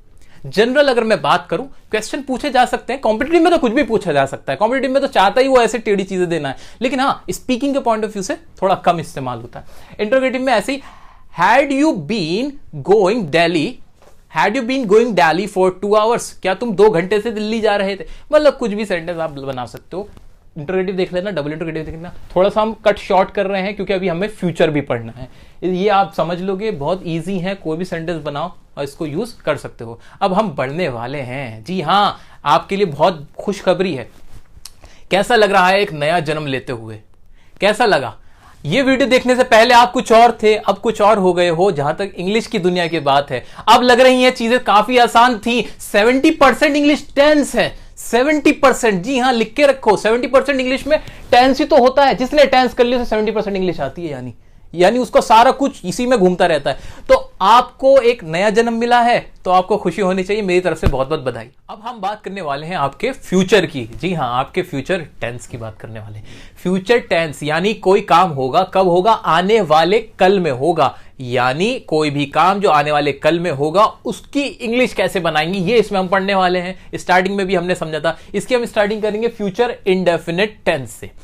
वही वाला रूल है कि काम किस में होना है, फ्यूचर में, और काम कितना हुआ है इंडेफिनिट, यानी हमें मालूम नहीं है कि वो काम कितना होगा। अच्छा सर, ये तो मैंने बता दिया इस टेंस में किस तरह के सेंटेंस की बात होगी। अब इसको रटने वाली बात कुछ नहीं है। आखिर में आएगा गा गी गे। बहुत आसान टेंस है। गा गी गे आखिर में आता है। जैसे मैं जाऊंगा, मैं आऊंगा, तुम आओगी, तुम कहां जाओगे, तुम क्या करोगे, मैं उससे मिलूंगा, तुम हंसोगे, हम पढ़ेंगे, तुम इंग्लिश बोलोगे, हम वीडियो देखेंगे, हम वीडियो को लाइक करेंगे, हम चैनल को सब्सक्राइब करेंगे। तो ये वाली बातें होंगी किसमें? फ्यूचर इंडेफिनिट टेंस में। पता नहीं कि काम पूरा होगा कि नहीं, वो तो आप करके बताओगे। ठीक है, अब इसकी हेल्पिंग वर्ब सर पेश है आपकी हेल्पिंग वर्ब का चार्ट। इंडेफिनिट हो तो कौन सा आएगा? मेन वर्ब की फर्स्ट फॉर्म, यानी इसकी फॉर्म कौन सी हो गई? फर्स्ट। इसकी हेल्पिंग वर्ब क्या लिखी है क्या मेरे पास? हाँ, फ्यूचर की हेल्पिंग वर्ब हो गई विल और शैल। विल या शैल जरा कहे तो ज्यादा प्रॉपर होगा। तो विल या शैल से तो पता लगेगा कि ये फ्यूचर है। बात खत्म। वर्ब की फर्स्ट फॉर्म आएगी, बिल्कुल वही। अब तो मेरे कराने की भी जरूरत नहीं है। अब तो आप कैपेबल हो खुद करने के लिए। जी हाँ, अब आप पढ़ाओगे। अब आप पढ़ोगे नहीं, अब आप पढ़ाओगे। अब इस लेवल पे आप आ चुके हो। तो इसके अफर्मेटिव से स्टार्ट कर लेते हैं। हिंदी में रट्टा मार लिया, कॉन्सेप्ट समझ लिया, अब इसके स्ट्रक्चर देख लेते हैं। सब्जेक्ट रखा, विल या शैल आया, मेन वर्ब की फर्स्ट फॉर्म आई और ऑब्जेक्ट आ गया। अच्छा सर एक बात बताओ, विल किसके साथ, शैल किसके साथ? फ्यूचर टेंस में कोई भी टॉपिक इतना इंपॉर्टेंट नहीं है, सिर्फ एक यही टॉपिक है जो इंपॉर्टेंट है, यही पार्ट है क्या कि विल किसके साथ आएगा और शैल किसके साथ आएगा। इसको हम ध्यान से समझ लेते हैं, बहुत आसान है, बहुत ज्यादा आसान है। विल शैल, शैल आएगा आई और वी के साथ, जहां सब्जेक्ट मेरा आई हो या वी हो, आई हो या वी हो, आई हो या वी हो, तो आएगा शैल और सबके साथ विल। इतना सा काम है। अभी बात पूरी नहीं हुई, बात क्या है आगे की। विल और शैल एक मॉडल वर्ब भी है। उसका मतलब क्या हुआ कि जब मैं कोई ऐसी बात कहूं जिसके अंदर कोई धमकी हो, जैसे मैंने कहा अगर आपने वीडियो को पूरा नहीं देखा तो हम आपको ब्लॉक कर देंगे, अगर इस तरह की कोई बात बोली, या अगर आपने वीडियो नहीं देखी हम वीडियो नहीं बनाएंगे। अब ये क्या धमकी दे रहा हूं, या मैं कहूं प्रॉमिस कि मैं आपको इस वीडियो के बाद एक्टिव पैसिव वॉइस की भी वीडियो बना के दूंगा, यह आपसे मैंने प्रॉमिस किया। फ्यूचर में कोई बात प्रॉमिस हुई, धमकी दी, या मैंने कहा कि इस बार तो मैं एग्जाम क्रैक करके रहूंगा। अब ये क्या किया, डिटर्मिनेशन। मैंने एक खुद से वादा किया, या मैं कह सकता हूं कि एक मैंने प्रतिज्ञा ली, दृढ़ संकल्प जिसे हिंदी में कहते हैं, कि मैंने खुद से एक वादा किया, ये काम मैं करके रहूंगा। तो ये तीन कंडीशन, क्या, प्रॉमिस, डिटर्मिनेशन और या फिर थ्रेट, किसी को धमकाना, जब ये सेंटेंस में हो तब रूल्स जो है हमारे आई और वी लगाने की वो उल्टे हो जाएंगे। उल्टे कैसे, जिसके साथ अब आई आता था उसके साथ आएगा वी, जिसके साथ पहले वी आता था उसके साथ आ जाएगा आई, उल्टा पुल्टा। जी हां, तो आई और वी नॉर्मली तो ऐसे इस्तेमाल होगा कि शैल आएगा आई और वी के साथ और बाकी सबके साथ विल आएगा, लेकिन जहां पर ये तीन कंडीशन जो अभी हमने पढ़ी हैं वो हो तो रूल्स चेंज हो जाएंगे। तो ये आपने कहीं ना कहीं मॉडल का भी एक पार्ट पढ़ लिया है, तो मुबारक हो, ये भी आपने पढ़ लिया। अच्छा अब आपको समझ में आ रहा है क्या कि जब किसी को धमकी देते तो हम कहते हैं I will see you, I will kill you. इसका मतलब क्या, मैं तुम्हें मार दूंगा। सर आई के साथ विल आ गया, क्यों आ गया? इसलिए आ गया क्योंकि आप यहां पर क्या दे रहे हो, धमकी दे रहे हो। तो ये बात भी क्लियर हो गई। ओके, अब इसको पूरा एग्जाम्पल के साथ समझते हैं। अफर्मेटिव के पहले कुछ एग्जाम्पल्स ले लेते हैं। जैसे मैं जाऊंगा, आई शैल गो, तुम आओगे, यू विल कम, मैं तुमसे मिलूंगा, आई शैल मीट यू, मैं खाना खाऊंगा, आई शैल ईट द फूड। अच्छा यहां विल लगा सकता था, हाँ लगा सकता था। जब मैं अगर विल लगा देता तो उसका मतलब ये हो जाता पक्का मैं ये काम करूंगा ही। इसलिए क्या करते हैं हम लोग, जब बोलने के पर्पस से ज्यादातर क्या करते हैं, उसको आइल बोल देते हैं, तो उसमें खुद ही लगा लो क्या लगना है कि नहीं। हम बोलते हैं आल गो। अब इसमें मैंने बताया नहीं कि मैं शैल लगा रहा हूं कि विल, लेकिन अब समझ लो, लेकिन जब मुझे बोलना हो कि हाँ मैं आऊंगा ही, तब मैं विल जरूर बोलूंगा, आई विल गो। ओके, तो ये तो थे अफर्मेटिव के कुछ एग्जांपल। अब देखते हैं नेगेटिव। नेगेटिव में कुछ भी नहीं, वही सब्जेक्ट रखा, हेल्पिंग वर्ब आई ये, और इसके बाद आ गया नॉट, मेन वर्ब की फर्स्ट फॉर्म ऑब्जेक्ट। इसके बनाते हैं, मैं तुमसे नहीं मिलूंगा, I shall not meet you, मैं घर नहीं जाऊंगा, I shall not go to home, वह नहीं आएगी, शी विल नॉट कम, वह घर नहीं जाएगा, he will not go to home, मैं अखबार नहीं पढ़ूंगा, I will not read the newspaper. तो इस तरह से हमने नेगेटिव बनाया। इंट्रोगेटिव में भी कुछ नहीं है, क्या होगा इंट्रोगेटिव में? इंट्रोगेटिव में सबसे पहले हेल्पिंग वर्ब विल शैल आया, सब्जेक्ट प्लस मेन वर्ब की first form plus object. Okay, इसको बनाओ, विल यू कम टुडे, क्या आप कल क्या आज आप आओगे? Okay, will you go there, क्या आप वहां जाओगे? विल यू सी मी, क्या आप मुझे देखोगे? शैल आई गो देयर, क्या मैं वहां जाऊं या क्या मैं वहां जाऊंगा? इस तरह से ये हमने देखे इंटरोगेटिव के। डबल इंटरोगेटिव के थोड़ा सा अब आप भी कर लो सर। डबल इंटरोगेटिव का भी स्ट्रक्चर आपके सामने रखा है, डब्ल्यूएच फैमिली है, विल शैल है, सब्जेक्ट मेन वर्ब की फर्स्ट फॉर्म ऑब्जेक्ट, वही कानों में से धुआं, वही सारी चीजें आ जाएंगी, डब्ल्यूएच फैमिली लग जाएगी, बहुत मुश्किल काम। तो ये हमने पहले भी देख रखा है, ये चीजें हमें प्रॉपर पता है कैसे इसका स्ट्रक्चर बना है। सेंटेंस आप बना सकते हो, चलो हेल्प कर ही देता हूं। अब आप कह सकते हो जैसे why will you go there, आप वहां क्यों जाओगे? व्हेन शैल आई कम, मैं यहां कब आऊंगा? ओके, तो इस तरह के सेंटेंस आप बना सकते हो, बाकी के अब आप बना के बताना मुझे, ठीक है। अच्छा, इसको पढ़ने का एक और तरीका यह है कि आप न्यूज़पेपर्स, मैगजीन्स, नॉवेल्स, इन सबको जितना भी पढ़ोगे ना तो ये सारे टेंस और अच्छे से क्लियर होते चले जाएंगे। अब आगे बढ़ देते हैं हम फ्यूचर कंटिन्यूअस टेंस पे। अब हमने पूरा पढ़ लिया है। अब मैं आपसे उम्मीद कर रहा हूं कि आपको, आपका जो ये नया जन्म हुआ है, आपने पुनर्जन्म लिया है, तो अब आप इस लायक हो गए हो कि आप ये चीजें अच्छे से समझ पा रहे हो। तो फ्यूचर कंटिन्यूअस टेंस, अब इसमें क्या होता है? कोई कुछ नहीं, काम फ्यूचर में होना है, आने वाले कल में होना, और वो चलता हुआ रहेगा। जैसे मैं कहूं यहां पर बैठ के, अभी बैठ के मैं सोचूं कि जब एग्जाम होगा तो एग्जाम के दिन मैं क्या कर रहा होऊंगा, मैं एग्जाम लिख रहा होऊंगा, दिवाली के दिन तुम क्या कर रहे होंगे? दिवाली के दिन तुम क्या कर रहे होंगे? दिवाली के दिन मैं पटाखे जला रहा हूंगा। ठीक है, ऐसे टीचर क्लास में क्या कर रहा होगा बताना जरा। टीचर क्लास में पढ़ा रहा होगा, रहा होगा, रहा होगा, रही होगी, रहे होंगे। अच्छा, रटने वाली बात समझ में आई? और अच्छा, इसकी आत्मा को छुओ, इसकी आत्मा को समझो, महसूस करो, तो समझ में आया फ्यूचर में कोई काम चल रहा होगा। अच्छा सर, जब कोई भी काम चल रहा होता है तो वर्ब की कौन सी फॉर्म आती है? जी हां, हमें पता है, धक धक दिल।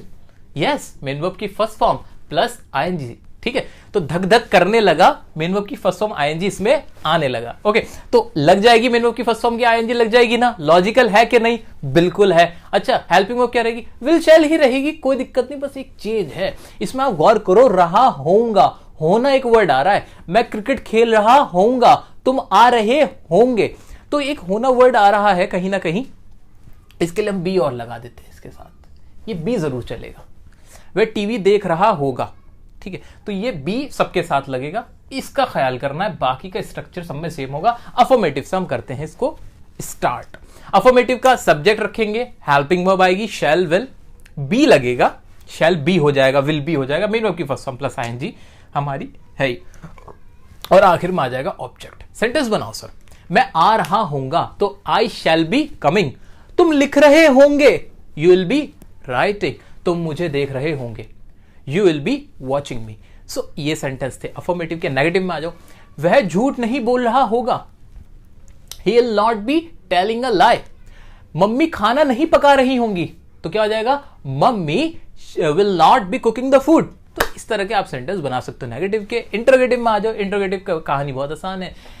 शैल विल सबसे पहले रख दो, विल ही बी कमिंग, क्या वह आ रहा होगा। देखो, बोलने में ऐसा लगा कि जैसे पता नहीं क्या आपने एटम बम फोड़ दिया हो, कैसे इंग्लिश बोल दी, फ्लुएंसी आ गई बिल्कुल, ऐसा लगा नहीं। विल ही बी कमिंग, अरे भाई ये क्या पढ़ लिया? अरे सर कुछ नहीं पढ़ा, लेकिन इंप्रेशन इतना बढ़िया आया कि आपने क्या बोल दिया। तो ये टेंसेस के रूल्स है, दिमाग में रखो, बोलते चले जाओ। ऐसे ही और सेंटेंस क्या हो सकता है? शैल आई बी गोइंग, क्या मैं जा रहा होऊंगा। Will he be attending the class, क्या वह क्लास कर रहा होगा। विल यू बी वॉचिंग मी, क्या तुम मुझे देख रहे होंगे।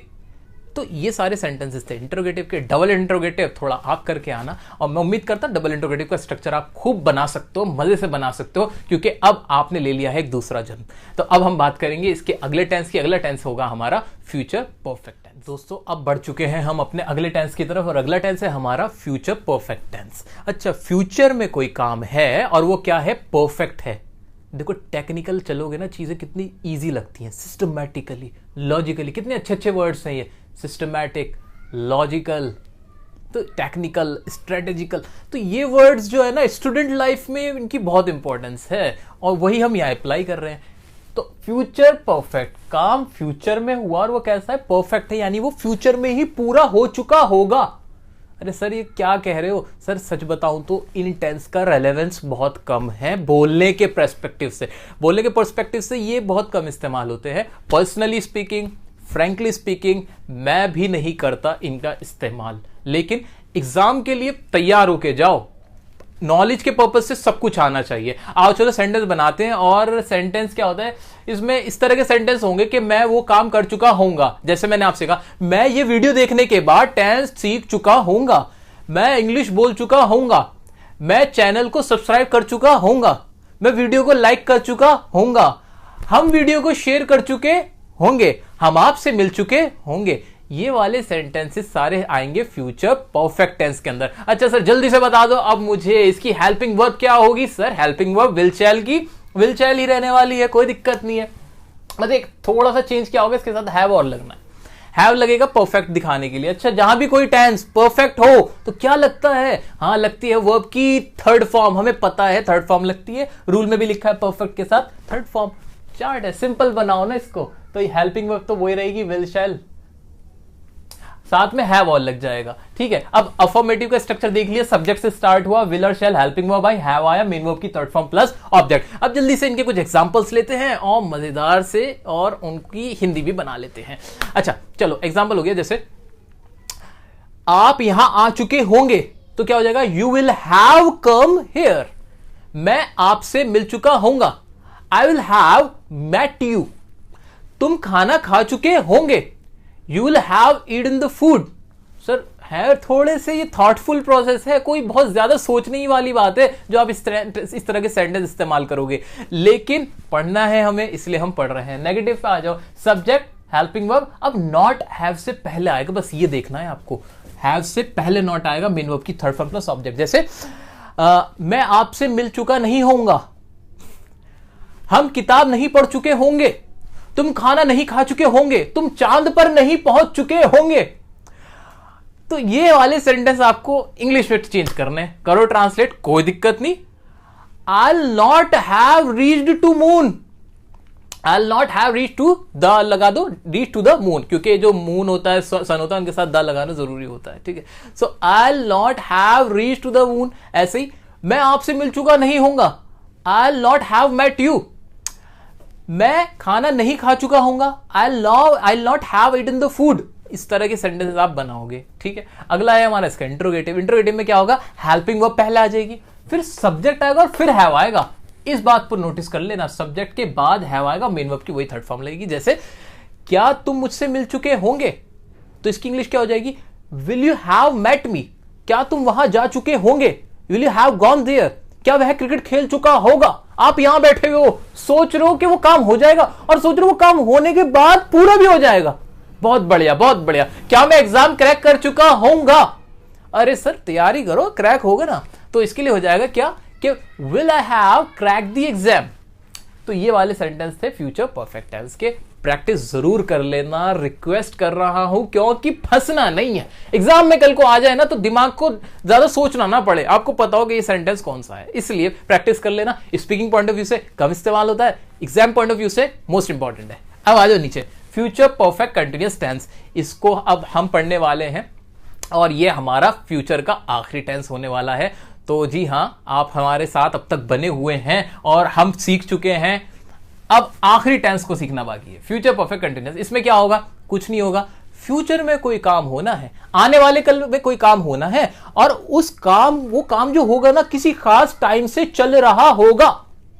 हाँ बिल्कुल सही सुना आपके कानों ने, कानों में से धुएं निकलने लगे हैं और आपको समझ नहीं आ रहा क्या होने वाला है, दिमाग का बिल्कुल भरता बन चुका है। बिल्कुल, लेकिन है तो यही।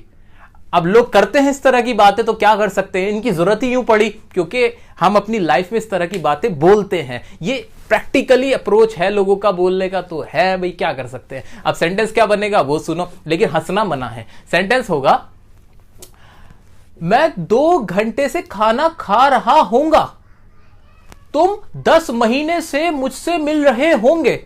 ये सेंटेंस होंगे बिल्कुल। तुम 6 महीने से तैयारी कर रहे होंगे, वह 10 मिनट से खाना पका रही होगी, वो 5 घंटे से तुम्हें गाली दे रहा होगा, तुम 10 मिनट से उसके साथ बैठे हुए होंगे। बिल्कुल यही वाले सेंटेंसेस आपके फ्यूचर परफेक्ट कंटिन्यूअस में इस्तेमाल होते हैं। जी हाँ, अब इनकी इंग्लिश बनानी है, लेकिन इंग्लिश बनाने में कोई दिक्कत नहीं आएगी। क्यों? अरे सर हमारे पास है हमारे लॉजिक, हमारे रूल्स, टेक्निक है, हमारे पास एक जानदार सी टेक्निक है। मुझे तो कुछ सोचना ही नहीं है। बना दो, कैसे बनाओगे? फ्यूचर का परफेक्ट कंटिन्यूअस है। परफेक्ट कंटिन्यूअस के लिए कौन सी हेल्पिंग वर्ब आएगी? हेल्पिंग वर्ब लगेगी वही आपकी will have been, shall have been. कोई दिक्कत नहीं, तो विल हैव बीन, बल्कि विल शैल लिख दो सिर्फ, हैव बीन तो कॉमन ही है, हैव बीन तो इन सब में ही आ जाएगा। और अब ये बताओ वर्ब की कौन सी फॉर्म आएगी? मेन वर्ब की फॉर्म वही वाली आईएनजी, काम चल रहा है, धक धक करने लगा दिल, ये यहां पे हार्ट बीट, ये कह रहा मुझे यहां लगा दो, ये कह रहा मुझे यहां लगा दो, लगा देंगे भाई, लगा देंगे, कोई दिक्कत नहीं है। ये हमारा क्या है, कंटिन्यूटी को दिखा रहा है, इसलिए हम लगा देंगे यहां पे मेन वर्ब की फर्स्ट फॉर्म प्लस आईएनजी। अब बनाते हैं इसका स्ट्रक्चर, जरा देखो, बहुत लंबा सा स्ट्रक्चर है, घबराने की जरूरत नहीं है, आप खुद बनाओगे।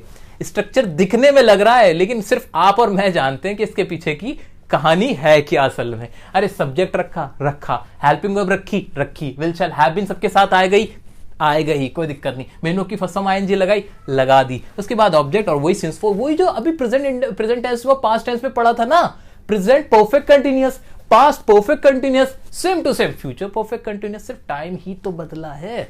ठीक है, अब इसके कुछ एग्जांपल कराओ ना, करो आप बताओ। वह 2 घंटे से खाना खा रही होगी, बहुत खाना खाती है। इसके सेंटेंस की इंग्लिश क्या बन जाएगी? इसकी बन जाएगी she will have been eating the food for 2 hours. वह 10 साल से पेरिस में रह रहा होगा। तो इसकी क्या इंग्लिश बनेगी? He will have been living in Paris for 10 years। ऐसे ही वह 10 जनवरी से बर्थडे मना रहा होगा, तो इसकी वजह है he will have been celebrating the birthday since 26 January या 10 जनवरी, जो भी तारीख होगी वो आ जाएगी। ठीक है, अच्छा इसके नेगेटिव की तरफ बढ़ते हैं। नेगेटिव में थोड़ा सा ना एक ये चेंज है, इसको देख लेना। क्या कि सब्जेक्ट रखोगे, विल शैल लगा दोगे, अब उसके बीच में नॉट लगाओगे, फिर हैव आएगा, नॉट हैव और फिर बीन, मेन वर्ब की first form plus ING plus object plus since या फोर। तो हल्का सा इसका स्ट्रक्चरल एक चेंज है, वो आपको देखना है, बाकी कुछ इतना खास के अंदर है नहीं। सेंटेंस बन जाएंगे जैसे मैं 2 दिन से आपको नहीं पढ़ा रहा होऊंगा, बनाओ इसकी इंग्लिश बनेगी I will not have been teaching you for 2 days। ऐसे ही हम 10 दिन से दिल्ली नहीं जा रहे होंगे, will not have been going to Delhi for 10 days। बनाते जाओ, लेकिन सच्ची बताऊं तो मैं तो इस्तेमाल करता नहीं, मुझे नहीं आदत इतने लंबे लंबे सेंटेंसेस की। हम तो छोटे से आदमी, छोटी सी बात करने वाले लोग, कम में खुश। आ जाओ जी इंटरोगेटिव पे। इंटरोगेटिव में क्या होगा, सब्जेक्ट हेल्पिंग वर्ब आएगी, पहले विल शैल आया, सब्जेक्ट आया, वही हैव बीन आएगा अपना मेन वर्ब की first plus ING plus object plus since या फोर। इसके एग्जांपल भी वही होंगे हमारे। क्या तुम 10 साल से दिल्ली में रह रहे होंगे, सेंटेंस तो ऐसे ही बनेगा। इसकी इंग्लिश क्या हो जाएगी, will you have been living in Delhi for 10 years। और बाकी सेंटेंस आप सर खुद बनाना। डबल इंटरोगेटिव ना इसका मैंने बताया ना इसका, क्योंकि मुझे अब लग रहा है कि आप इतने इंटेलिजेंट हो चुके हो। मेरा टारगेट, हमारा टारगेट पूरा हो चुका है कि अब आपको टेंस आ चुके हैं। अब तो आप मुझे गलत साबित मत करना। आप मेरे यकीन को, विश्वास को सच्चाई में तब बदलोगे जब मेरे को लगेगा कि हां आपको ये अब समझ में आ चुके हैं और आप खुद से डबल इंटरोगेटिव सेंटेंस बना के दिखाओगे। तो मैं इस उम्मीद के साथ आपको छोड़ जाता हूं डबल इंटरोगेटिव के होमवर्क के साथ। मेरे साथ इस वीडियो के में एंड तक बने रहने के लिए आपका बहुत बहुत बहुत बहुत शुक्रिया। तो दोस्तों, ये थी हमारी कोशिश आपको टेंसेस सिखाने की। पूरी एक कंप्लीट वीडियो बनाई हमने आपकी डिमांड पर। इसमें बहुत हमारी मेहनत लगी, बहुत ज्यादा मेहनत लगी। और जी हाँ, आप जानते नहीं है हमने इसमें कितने एफर्ट्स करके आपके लिए इसे कंपाइल किया है। और किसी तरह हमारी ये कोशिश है कि अब आपके अंदर ये चेंज आ जाए, अब आपका एक नजरिया बदल जाए, आपकी लाइफ चेंज हो जाए ये वीडियो देखने के बाद। अब आपको भी कंजूसी नहीं करनी है, वीडियो को प्लीज शेयर करें, लाइक और कमेंट करें, जो भी आप कहना चाहते हो। आपका फीडबैक हमारे लिए बहुत इंपॉर्टेंट होता है। अच्छा, दूसरी बात, अभी आपको एक होमवर्क दिया जा रहा है।